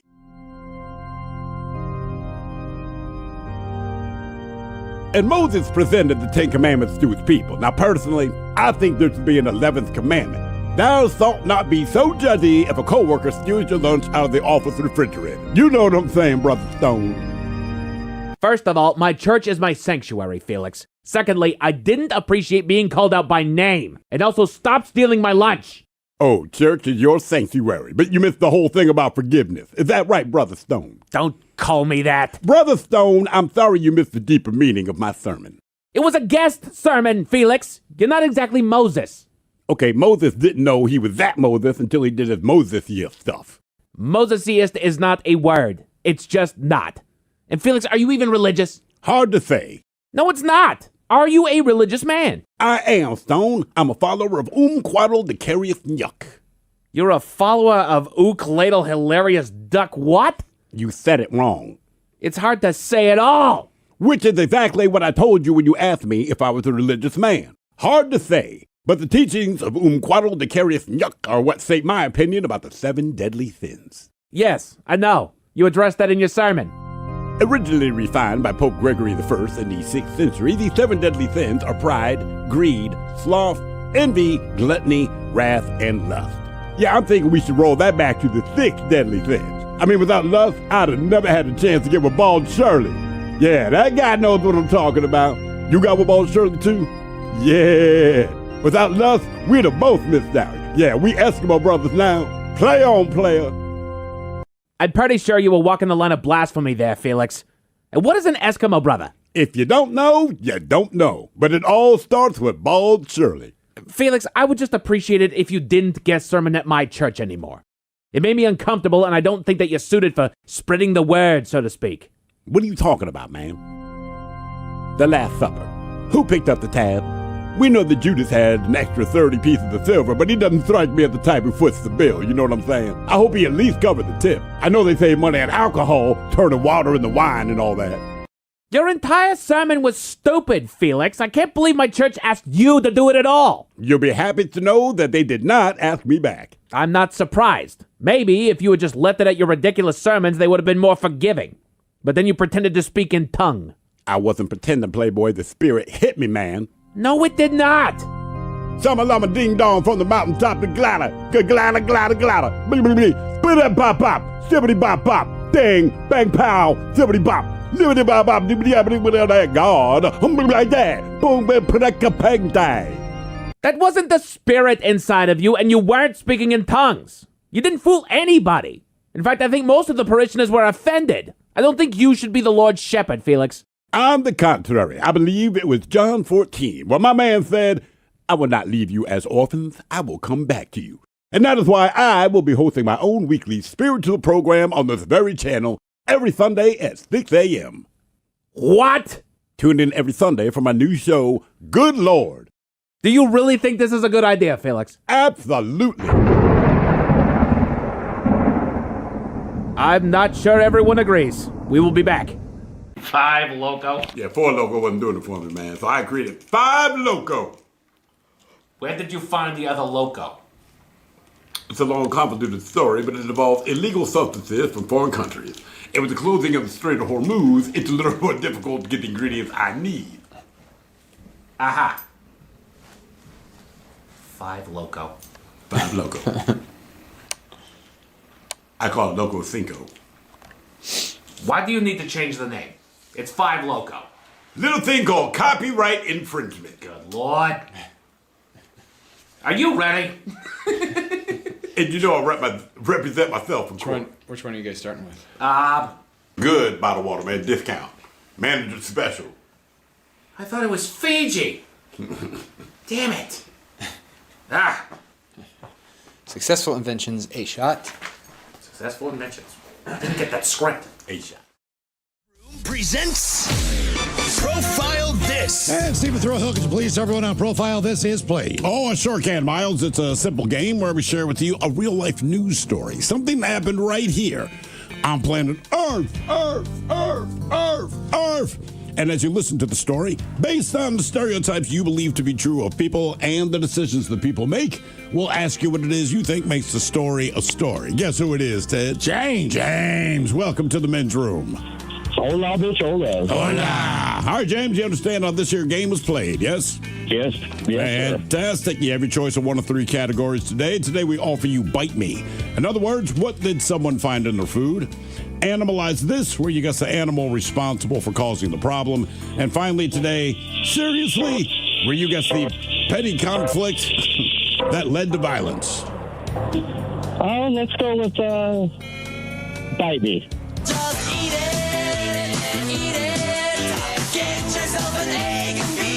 All right, James. An Ocean County man was found something unfortunate embedded inside of his Jersey Mike's cheesesteak sub that he ordered through Grubhub. Fernando Rodriguez, he claims that he ordered the sub for delivery to his Bayville home from a Jersey Mike's in Lacey Township in April of last year. When the sandwich arrived, it was wrapped in paper and sealed with Scotch tape, but he discovered the object embedded within the sandwich. So he drove to the Jersey Mike's store to complain. Then he called police to document the incident. Now, Rodriguez told officers the sub was delivered to the front steps of his home by a woman with blonde hair. An officer called the driver, who stated that she was embarrassed and the object in question was, in fact, hers. Oh. Now, the driver told police that she opened Rodriguez's sandwich to make sure it contained the correct food item. The suit alleges negligence, claiming Jersey Mike's failed to properly package and safeguard the sandwich before it was delivered. The complaint also alleges Grubhub failed to properly train, blah, blah, blah, blah, all that good stuff. In the meantime, what did he find in the sandwich? Was it a Band-Aid? Was it a human tooth? Was it dentures? Or was it a fake fingernail? So Band-Aid, human tooth, dentures, or a fake fingernail? Let's see. For my female, so nail's definitely up there. Ted, what are you thinking? Where was it at? Jersey? Or no, it was Jersey Mike. Jersey Mike, I believe Pennsylvania, because everything's a township. All right. And that could be a lot of stuff. And you didn't say how old, just she was blonde. Just she was blonde, that's all I know. I'm pretty sure it's Jersey. Is it Jersey? I think so. Oh, Jersey and Jersey Mike's. Yeah. You know. Yeah, Ocean. Yeah, that makes sense. You know what? I don't know. I have nothing to base this on. I'm going to say a tooth. A toothus. Yeah, it just fell out of her mouth. Miles? I'm 99% sure that's Jersey, so I'm going fake fingernail. Yeah, I'm going fingernail all the way. Okay.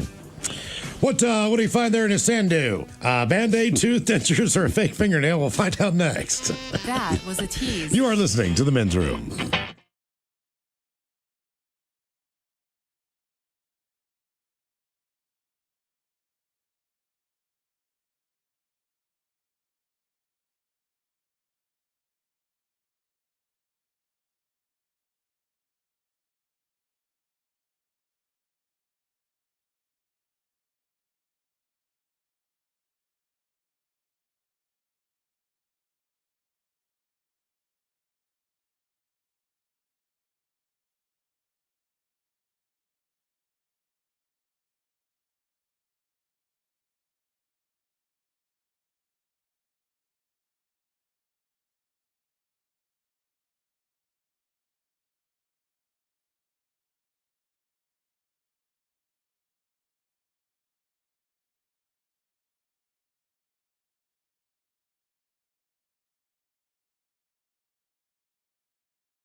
between his home and a neighbor's. Where?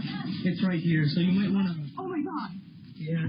Howard says his fiance woke him up. He was naked and without hesitation ran outside and fought the fire for about 5 minutes using a garden hose. At that moment, every second matters, and that fire could have...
The debauchery rolls on. You're listening to The Men's Room with Miles and Thrill. 99.9 KISW.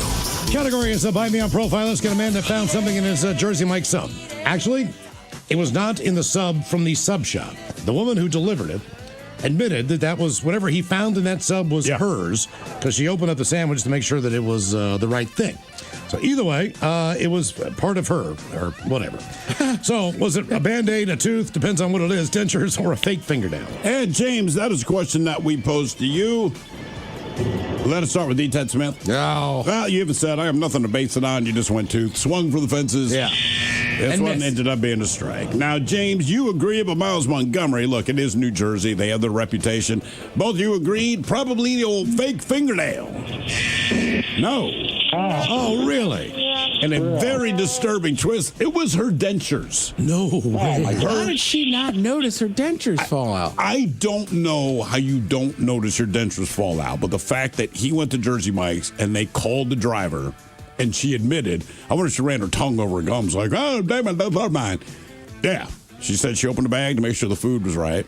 I don't know how it got into within the wrapping of the sandwich, but her dentures. Damn. Yeah, that's pretty gross, man. Now for all TV news all the time, it's time for TV Time with Ted. And now, because your pathetic life is confined to countless hours in front of a talking box, the Men's Room presents TV Time with Ted. All right, Mike, you always do it to me. Do you know what tomorrow is? Ooh. Tomorrow is chocolate-covered gummy bear day. SpongeBob Day. Oh, of course. Of course it is. July 14th is SpongeBob Day, according to Nickelodeon, which plans to turn the date into an annual birthday celebration. Sure. All right. This year's So a event marathon, I guess. Yeah, they include a TikTok Live hosted by SpongeBob voice actor Tom Kenny, and the launch of the official Patrick Star YouTube channel. Oh, geez. There's also, and Miles, you're right, there's going to be all-day marathons on Nicktoons and Nick Pluto, fan favorite episodes on Nickelodeon. And then Patrick Star himself, the character, he's dropping an album called Patrick Star Superstar. Oh, boy. It's a big day. You can start pre-ordering it tomorrow. The first single dropping on the 9th. It's called Watch Out for That Rake. Damn. SpongeBob SquarePants, for the record, debuted on July 17th, 1999. Quick side note, I just looked up Tom Kenny. So he's 64 years old. Believe it or not, his birthday is today. Really? Oh. Yeah, July 13th, 1962 is when he was born. So they're doing this a day after his birthday. Yes. Basically. And they're saying it's SpongeBob Day, but it's not the day it started. Right. Why did they pick this day? I was going to ask. I don't just have that assumed. info. Okay. Yeah. There's a hole in the dumb day categories. My God, we must fill in a stupid holiday. SpongeBob really is Nickelodeon's Mickey Mouse, isn't he? At this point, yeah. Like, he's just on everything. He's doing everything. Like, he's doing football now. Now we've got albums that are coming out. And look, I loved the show when I was a kid. I never expected it to get this big. And quite honestly, I don't like that it's gotten this big. I think the SpongeBob advantage, though, The is SpongeBob advantage. like, right, it's for kids, but it doesn't suck. Like, a lot of kids shows suck. Right? You know what I mean? Like, I could still sit there right now and watch a SpongeBob. Like, you know what I mean? Like, I'm not pumped, but I'm like, you know, I'm with somebody's kids. Like, all right, fine, we'll watch SpongeBob. As opposed to TV for kids that doesn't suck. Yeah. So I think maybe that's part of why it's had such longevity. You know what I mean? Older episodes. You know, my wife who hates cartoons, I showed her the first episode of SpongeBob. She laughed her ass off. Oh, yeah? So, but yeah. Anymore, if I turn it on and it's, one of the newer episodes that's out, it's like, this is garbage. Sure. This sucks. But also you age out of it. You do. And I'll admit that. I'll fully admit that. But. I mean, Bluey's are shorter. Yep. So an episode of Bluey's pretty easy to get through as well. But I don't know. Never had to watch Bluey. SpongeBob Not a bad show. Bluey's not bad. Really? Yeah, again, like, I've only watched it when other people are like, we got to put this on. But, like, I'm not going to sit at home and watch it. But, like, I don't know. They're like 17 minutes, and like there's a couple episodes that are pretty good. And there's a sect of adults that really enjoy Bluey. Like it's one of those where they made the show where it's an educational show of sorts, where it's kind of relating to the kids at that point in their life and what they're going through, the lessons that they're learning. But it's also kind of throwing a little star to the parents that are forced to watch it. They're like, yeah, we know what you guys are going through too here. Okay, it's okay. You're doing your best. I lived through it. Was Peppa Pig, Little Einsteins. Paw Patrol, which just, my God, that show made me homicidal. And there was one even worse, Bubble Guppies.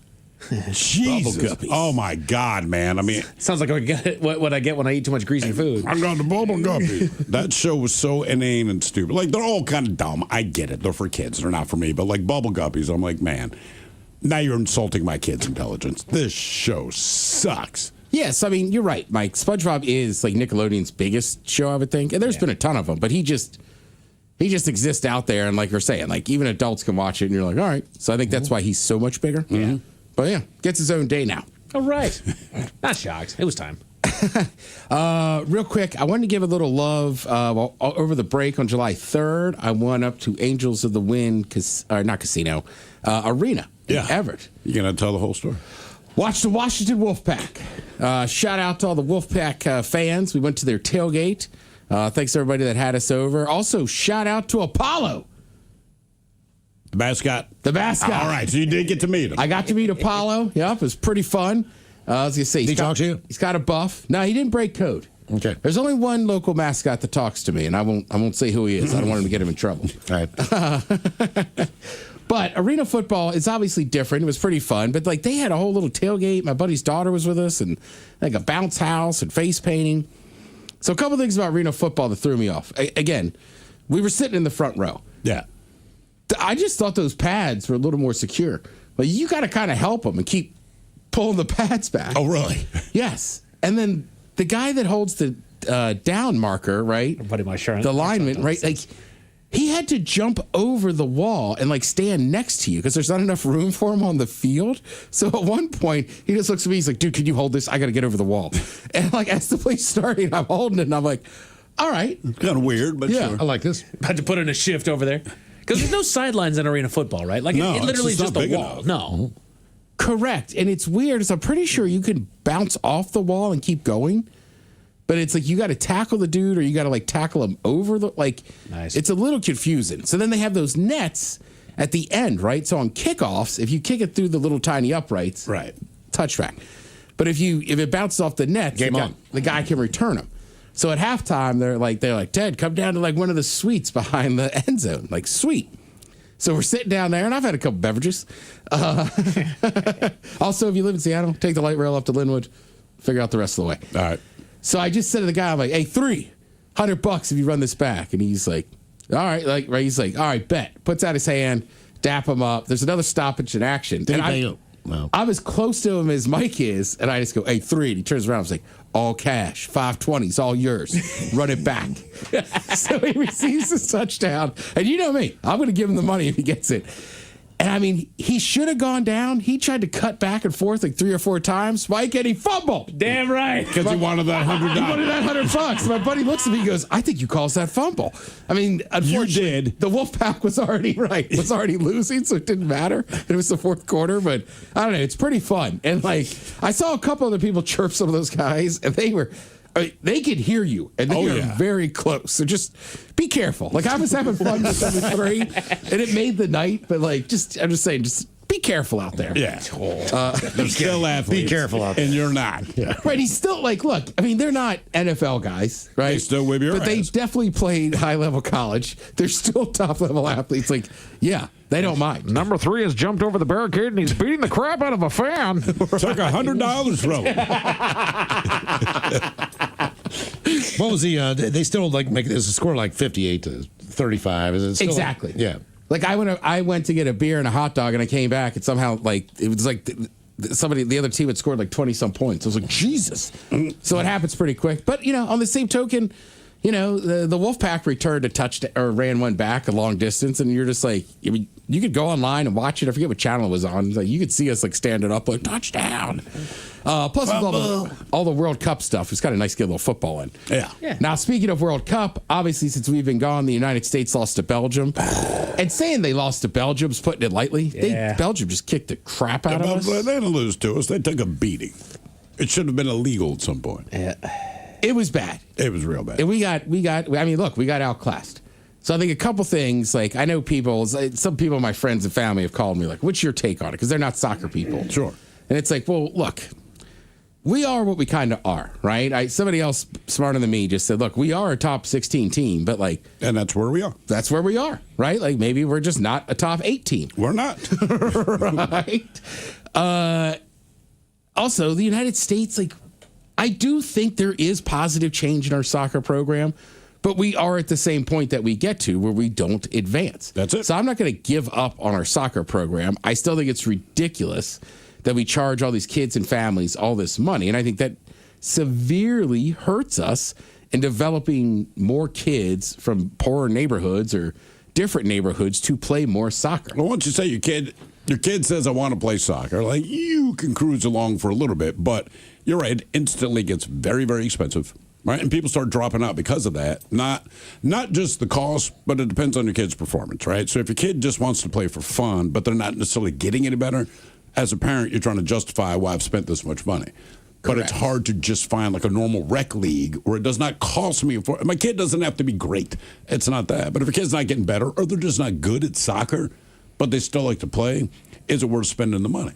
Well, the other issue I think too is that, and I get it, right? This is the system they've kind of built in the States. So then you have all these coaches, and look, I have a few buddies that do this, but like, they're not dead set on developing players. Like, part of their continuing to coach those programs is they need to win. Yeah. So you're going to get kids that get left behind because they're not learning more, right? And correct. I mean, I think when it comes to school sports, especially like CYO or Little League, like, winning's fun, but you're trying to teach kids how to be better at these sports, right? So, I mean, it's just hard, right? Some kids get lost in the shuffle. So I'm not going to, look, was I annoyed? Sure. I will always say I'll take just getting my ass beat than like losing 1-0 in the 90th minute. Yeah, but like, absolutely. we looked bad. I mean, frankly, we looked scared. Belgium was especially pissed off and excited because we had our guy was back. So I'm just like, also the opportunity to have collegiate sports, and a lot of parents just, hey, you're going to get your education paid for. We would prefer you go play in North Carolina or whatever. Sure. Most of the kids in other countries, when they're 18, man, they're playing against the best their country has to offer. Yeah. So, well, and that's the thing too. When you go over to like Europe and stuff, these kids that are really good, they're put, by teenagers, they're already working in these academies, right? And they get recruited to the academy, right? And those coaches have stayed there forever. Like, I heard Landon Donovan talking about, he's like, when I got to one place, he's like, the guy that coached like the C team was in his 60s. He's just there to make you better and understand the system, right? He's not there to win anything. So I mean, that's the story. But other than that, I missed the group stage. It was so nice having all that soccer on. There's been some good matches. I know Norway was on this weekend. People were pumped. England looks good. It's basically the top 4 teams in the world. Yep. Are there in the final or in the semifinal. So what is it? France, Spain, England, and Argentina. Right. Yeah. The reigning champs. So it all makes sense. Yep. Yeah. One other thing I wanted to mention was on July 4th. A lot of people went to a baseball game. I did not go. So I was sitting at home, got some dungeons. I was picking crabs on July 4th, as one does. And then I started watching. I was like, I wonder what's going on the East Coast with 4th of July celebrations. Yeah. So I think it was NBC had a channel. So it is America's 250, right? Correct. There's also Freedom 250, which Trump kind of did his own thing. Yeah. But American 250 was already set up. So in New York City, through Congress and everything, they had this air show that had everything, even other nations, right? I was just watching it on TV getting fired up. So like the British, I don't know what they call like their Blue Angels, but they were there.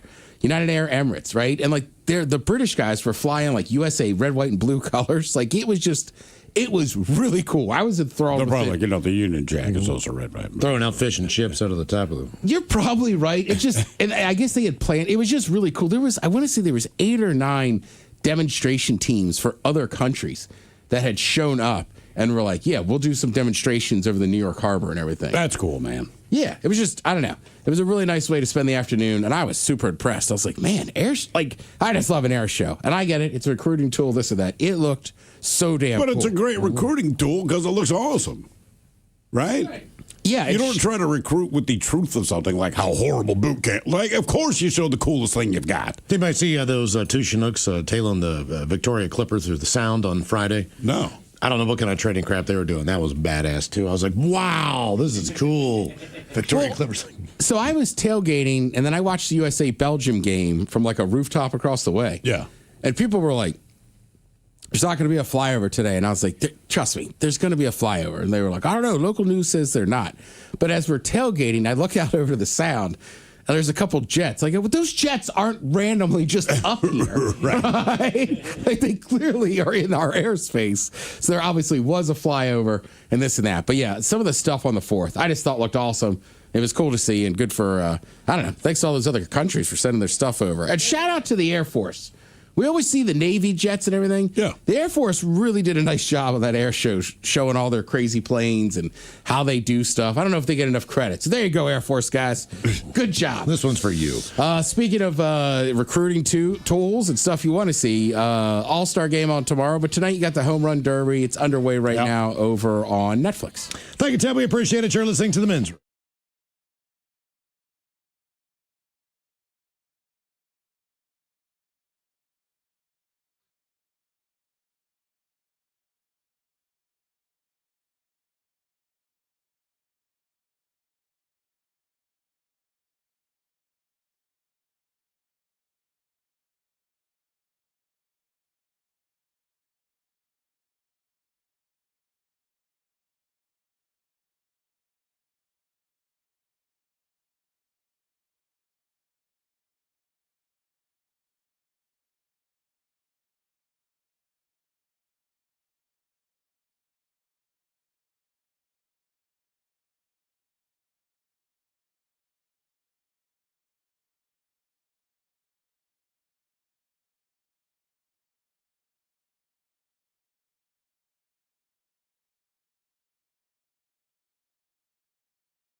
coast to coast and around the world.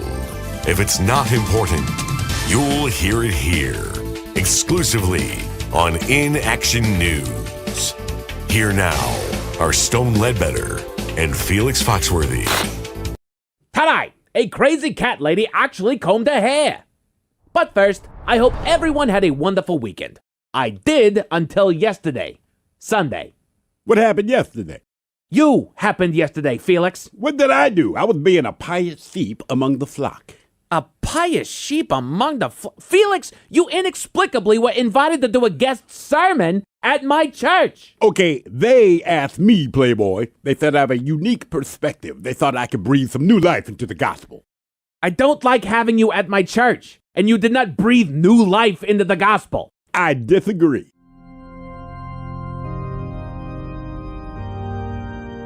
And Moses presented the Ten Commandments to his people. Now, personally, I think there should be an 11th commandment. Thou shalt not be so judgy if a coworker steals your lunch out of the office refrigerator. You know what I'm saying, Brother Stone. First of all, my church is my sanctuary, Felix. Secondly, I didn't appreciate being called out by name. And also, stop stealing my lunch.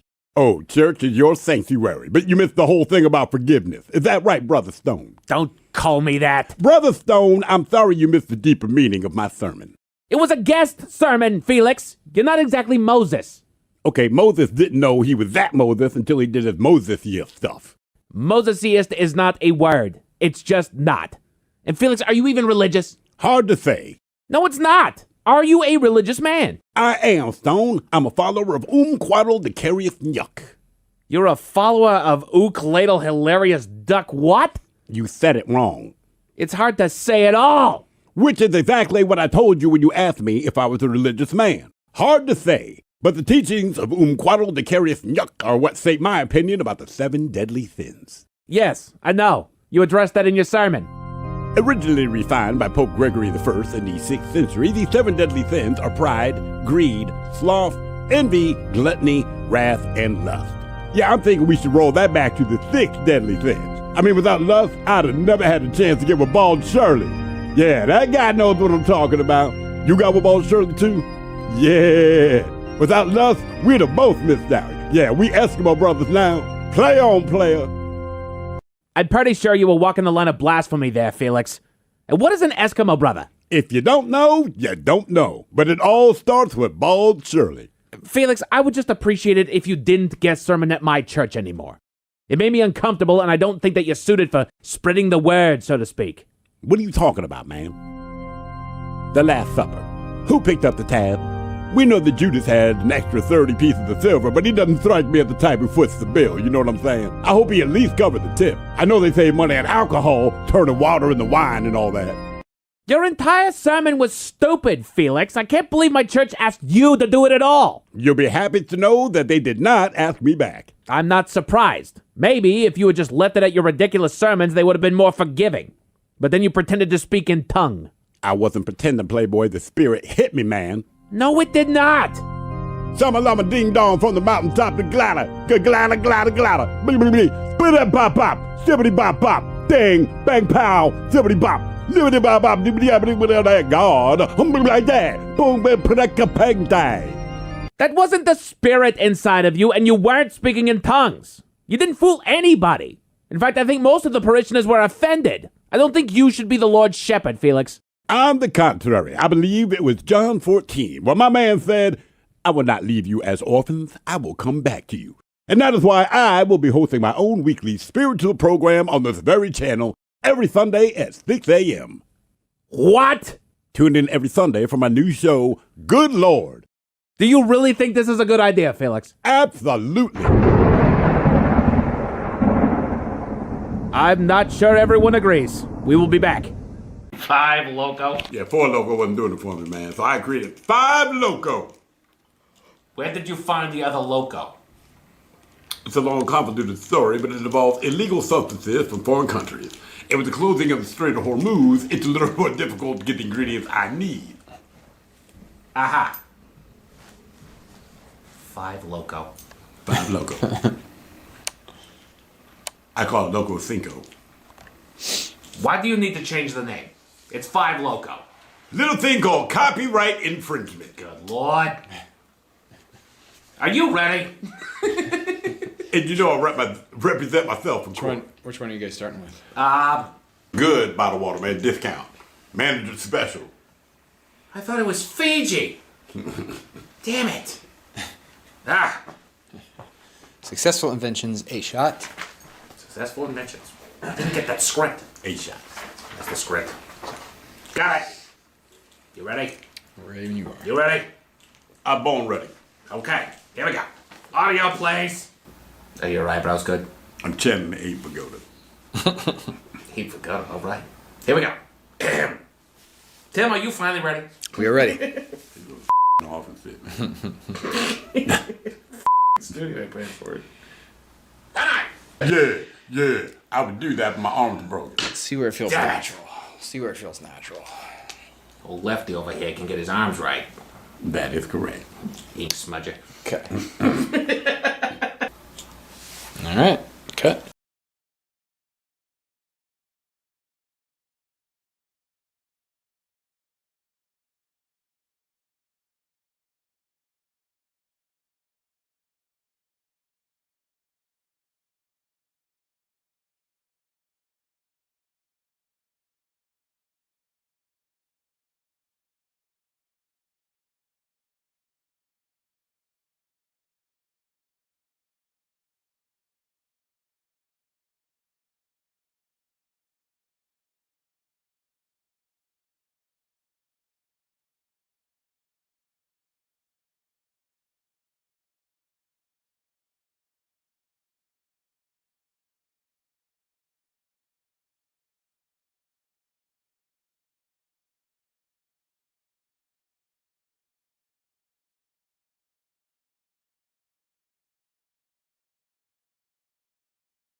Room returns with Miles and Thrill. Now, let's see what's happening in the real world. All right, here we go. Tourist in Montana learns he is able to fly like Buffalo, 8 feet in the air. Meanwhile, it sucks to get your golf club stolen, especially from a bear. Sisters find a picture of their family after checking into an Airbnb. A man pulls out a sex toy on live TV. And today's rescued animal is a fox with its head stuck in a plastic bottle. And it's time for your headline. Now, it's time to hit the headlines. Here's my car. All right, on top 7, we're going to San Diego, where the local accommodations can get a little creepy. A family was recently in the area on vacation and, like many others before them, found themselves renting an Airbnb for lodging accommodations. After walking inside, they were just about ready to get the fun started until they noticed something a little disturbing, a giant picture that looked a little too familiar, as it was a photo featuring their family. Now, it was an old photo that featured their family enjoying a day at the beach about a decade earlier, but they say that they could unmistakably identify their family members, what they were wearing back in that day, everything. All of them in the water and on the beach.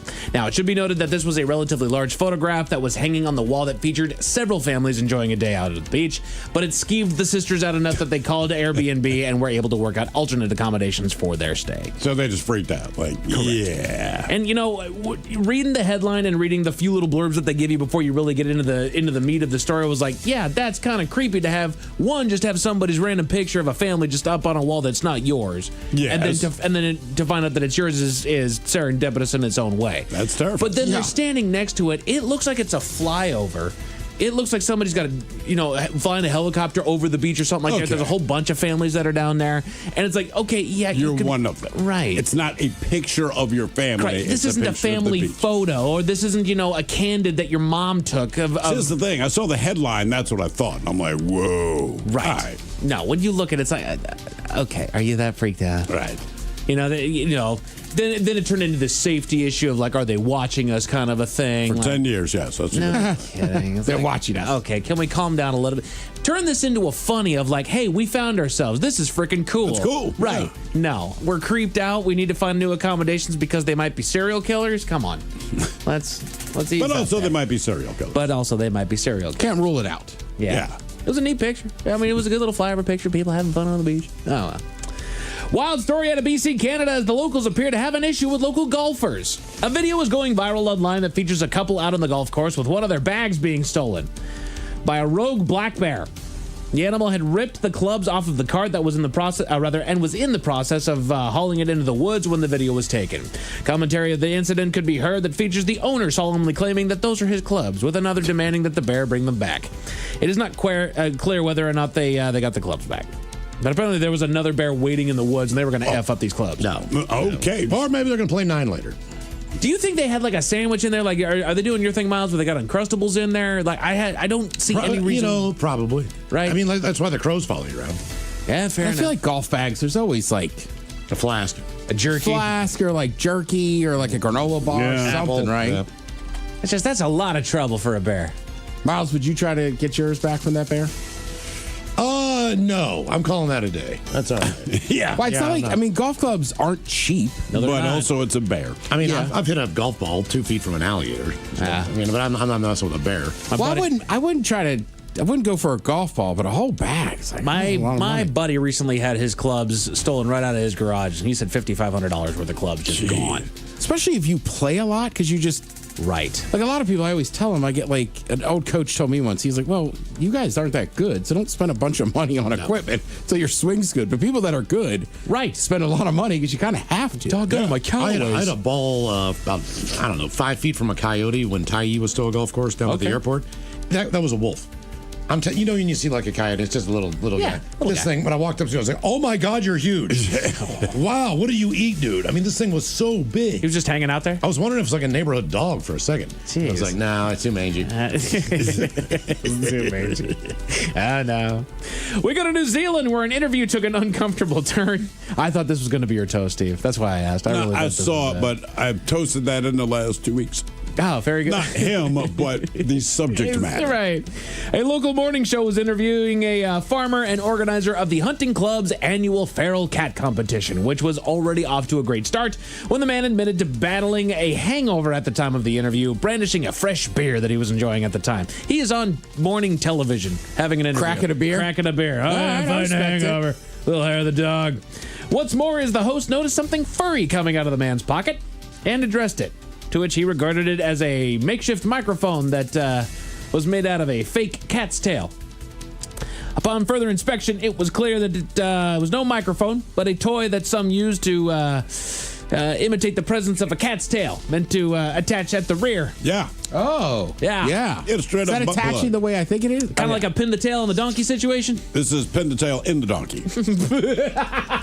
Now, he said it's a microphone, right? Yeah. Now, do we think he was just still kind of hammered and thought it was? No. Or do you think he's just... You don't have that and think it's anything other than what it is. That is a very good point. Because he even held it up to where the shiny part was sticking out, and it's like, if you know what a microphone is, that does not look anything like a microphone. That looks just like what it's supposed to be. Oh, yeah. You nasty SOB.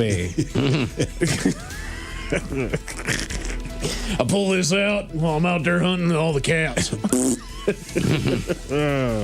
Other than that, the interview went great. Just this guy pulled his plug out. I like this guy, though. Still hungover. Here's a butt plug. We're like, can we not? But just in case those stories have a bad taste in your mouth, thankfully, there's good news. we go to lovely Scotland for the latest animal rescue. Crews were alerted to a fox cub that was in need of assistance as it had been spotted with its head trapped in a plastic bottle. When they tried to approach the animal, it fled into its hole, but later emerged after crews had all but given up their attempts to help. They were able to remove the bottle safely and transport the animal to a small animal hospital in Glasgow, where it's undergoing treatment prior to his release back into the wild. What kind of treatment do you think it needs? Apparently, the bottle was on it so tight that it actually did cause damage, and if they were really concerned that if they didn't get this bottle off, it was going to get more permanent and it was going to kill this fox. You think it has brain damage?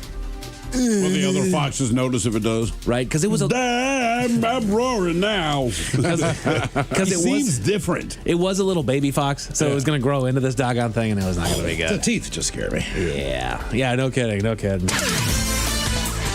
Men's Room Sports, I don't know if you guys heard this, but the Seahawks have found their new owners. I saw this. An agreement has been reached that will put ownership of the team in the hands of, I'm going to screw his name up, Vinod Khosla, for the low price of $9.6 billion. And there was a question as far as a conflict of interest, if you didn't read this, because before, actually, at the time that the purchase was being agreed upon, he owned a minority stake in the San Francisco 49ers. That is correct. Which then he now has to relinquish in order, don't worry, guys, those 49ers are not owning the Seahawks. It's pretty common. Like, I think the guy from Cleveland and Pittsburgh did this at one point in time. A lot of these guys want to own a football team, but there's no particular team they love or care about. Sure. You know. My favorite comment, though, is it says that he went from a part owner of the 49ers to now full-time owner of the 49ers. You try to get in. Nice. You try to get into a minority, then you can hopefully get the whole thing. Exactly. As far as what you're going to watch tonight, there's some Summer League basketball over on ESPN and Amazon, as well as the Home Run League. The Home Run me feel fine. The Home Run Derby is currently underway over on Netflix. As far as your weather, prepare yourselves, kids. Predictions for tonight and tomorrow show clear skies and a low of 54 tonight. Tomorrow should be mainly sunny and a high of 82. That's it for headlines with that, Mike Hawkins. All right, thanks, sir. We appreciate it. We'll see you next time as we sit and spin the lovely Jolene's coming up in just seconds. Yes, indeed, it's all true. But in the meantime, well, we be all about this bitch. So until tomorrow, please do what you do best. And for Aletha's sake, stay beautiful.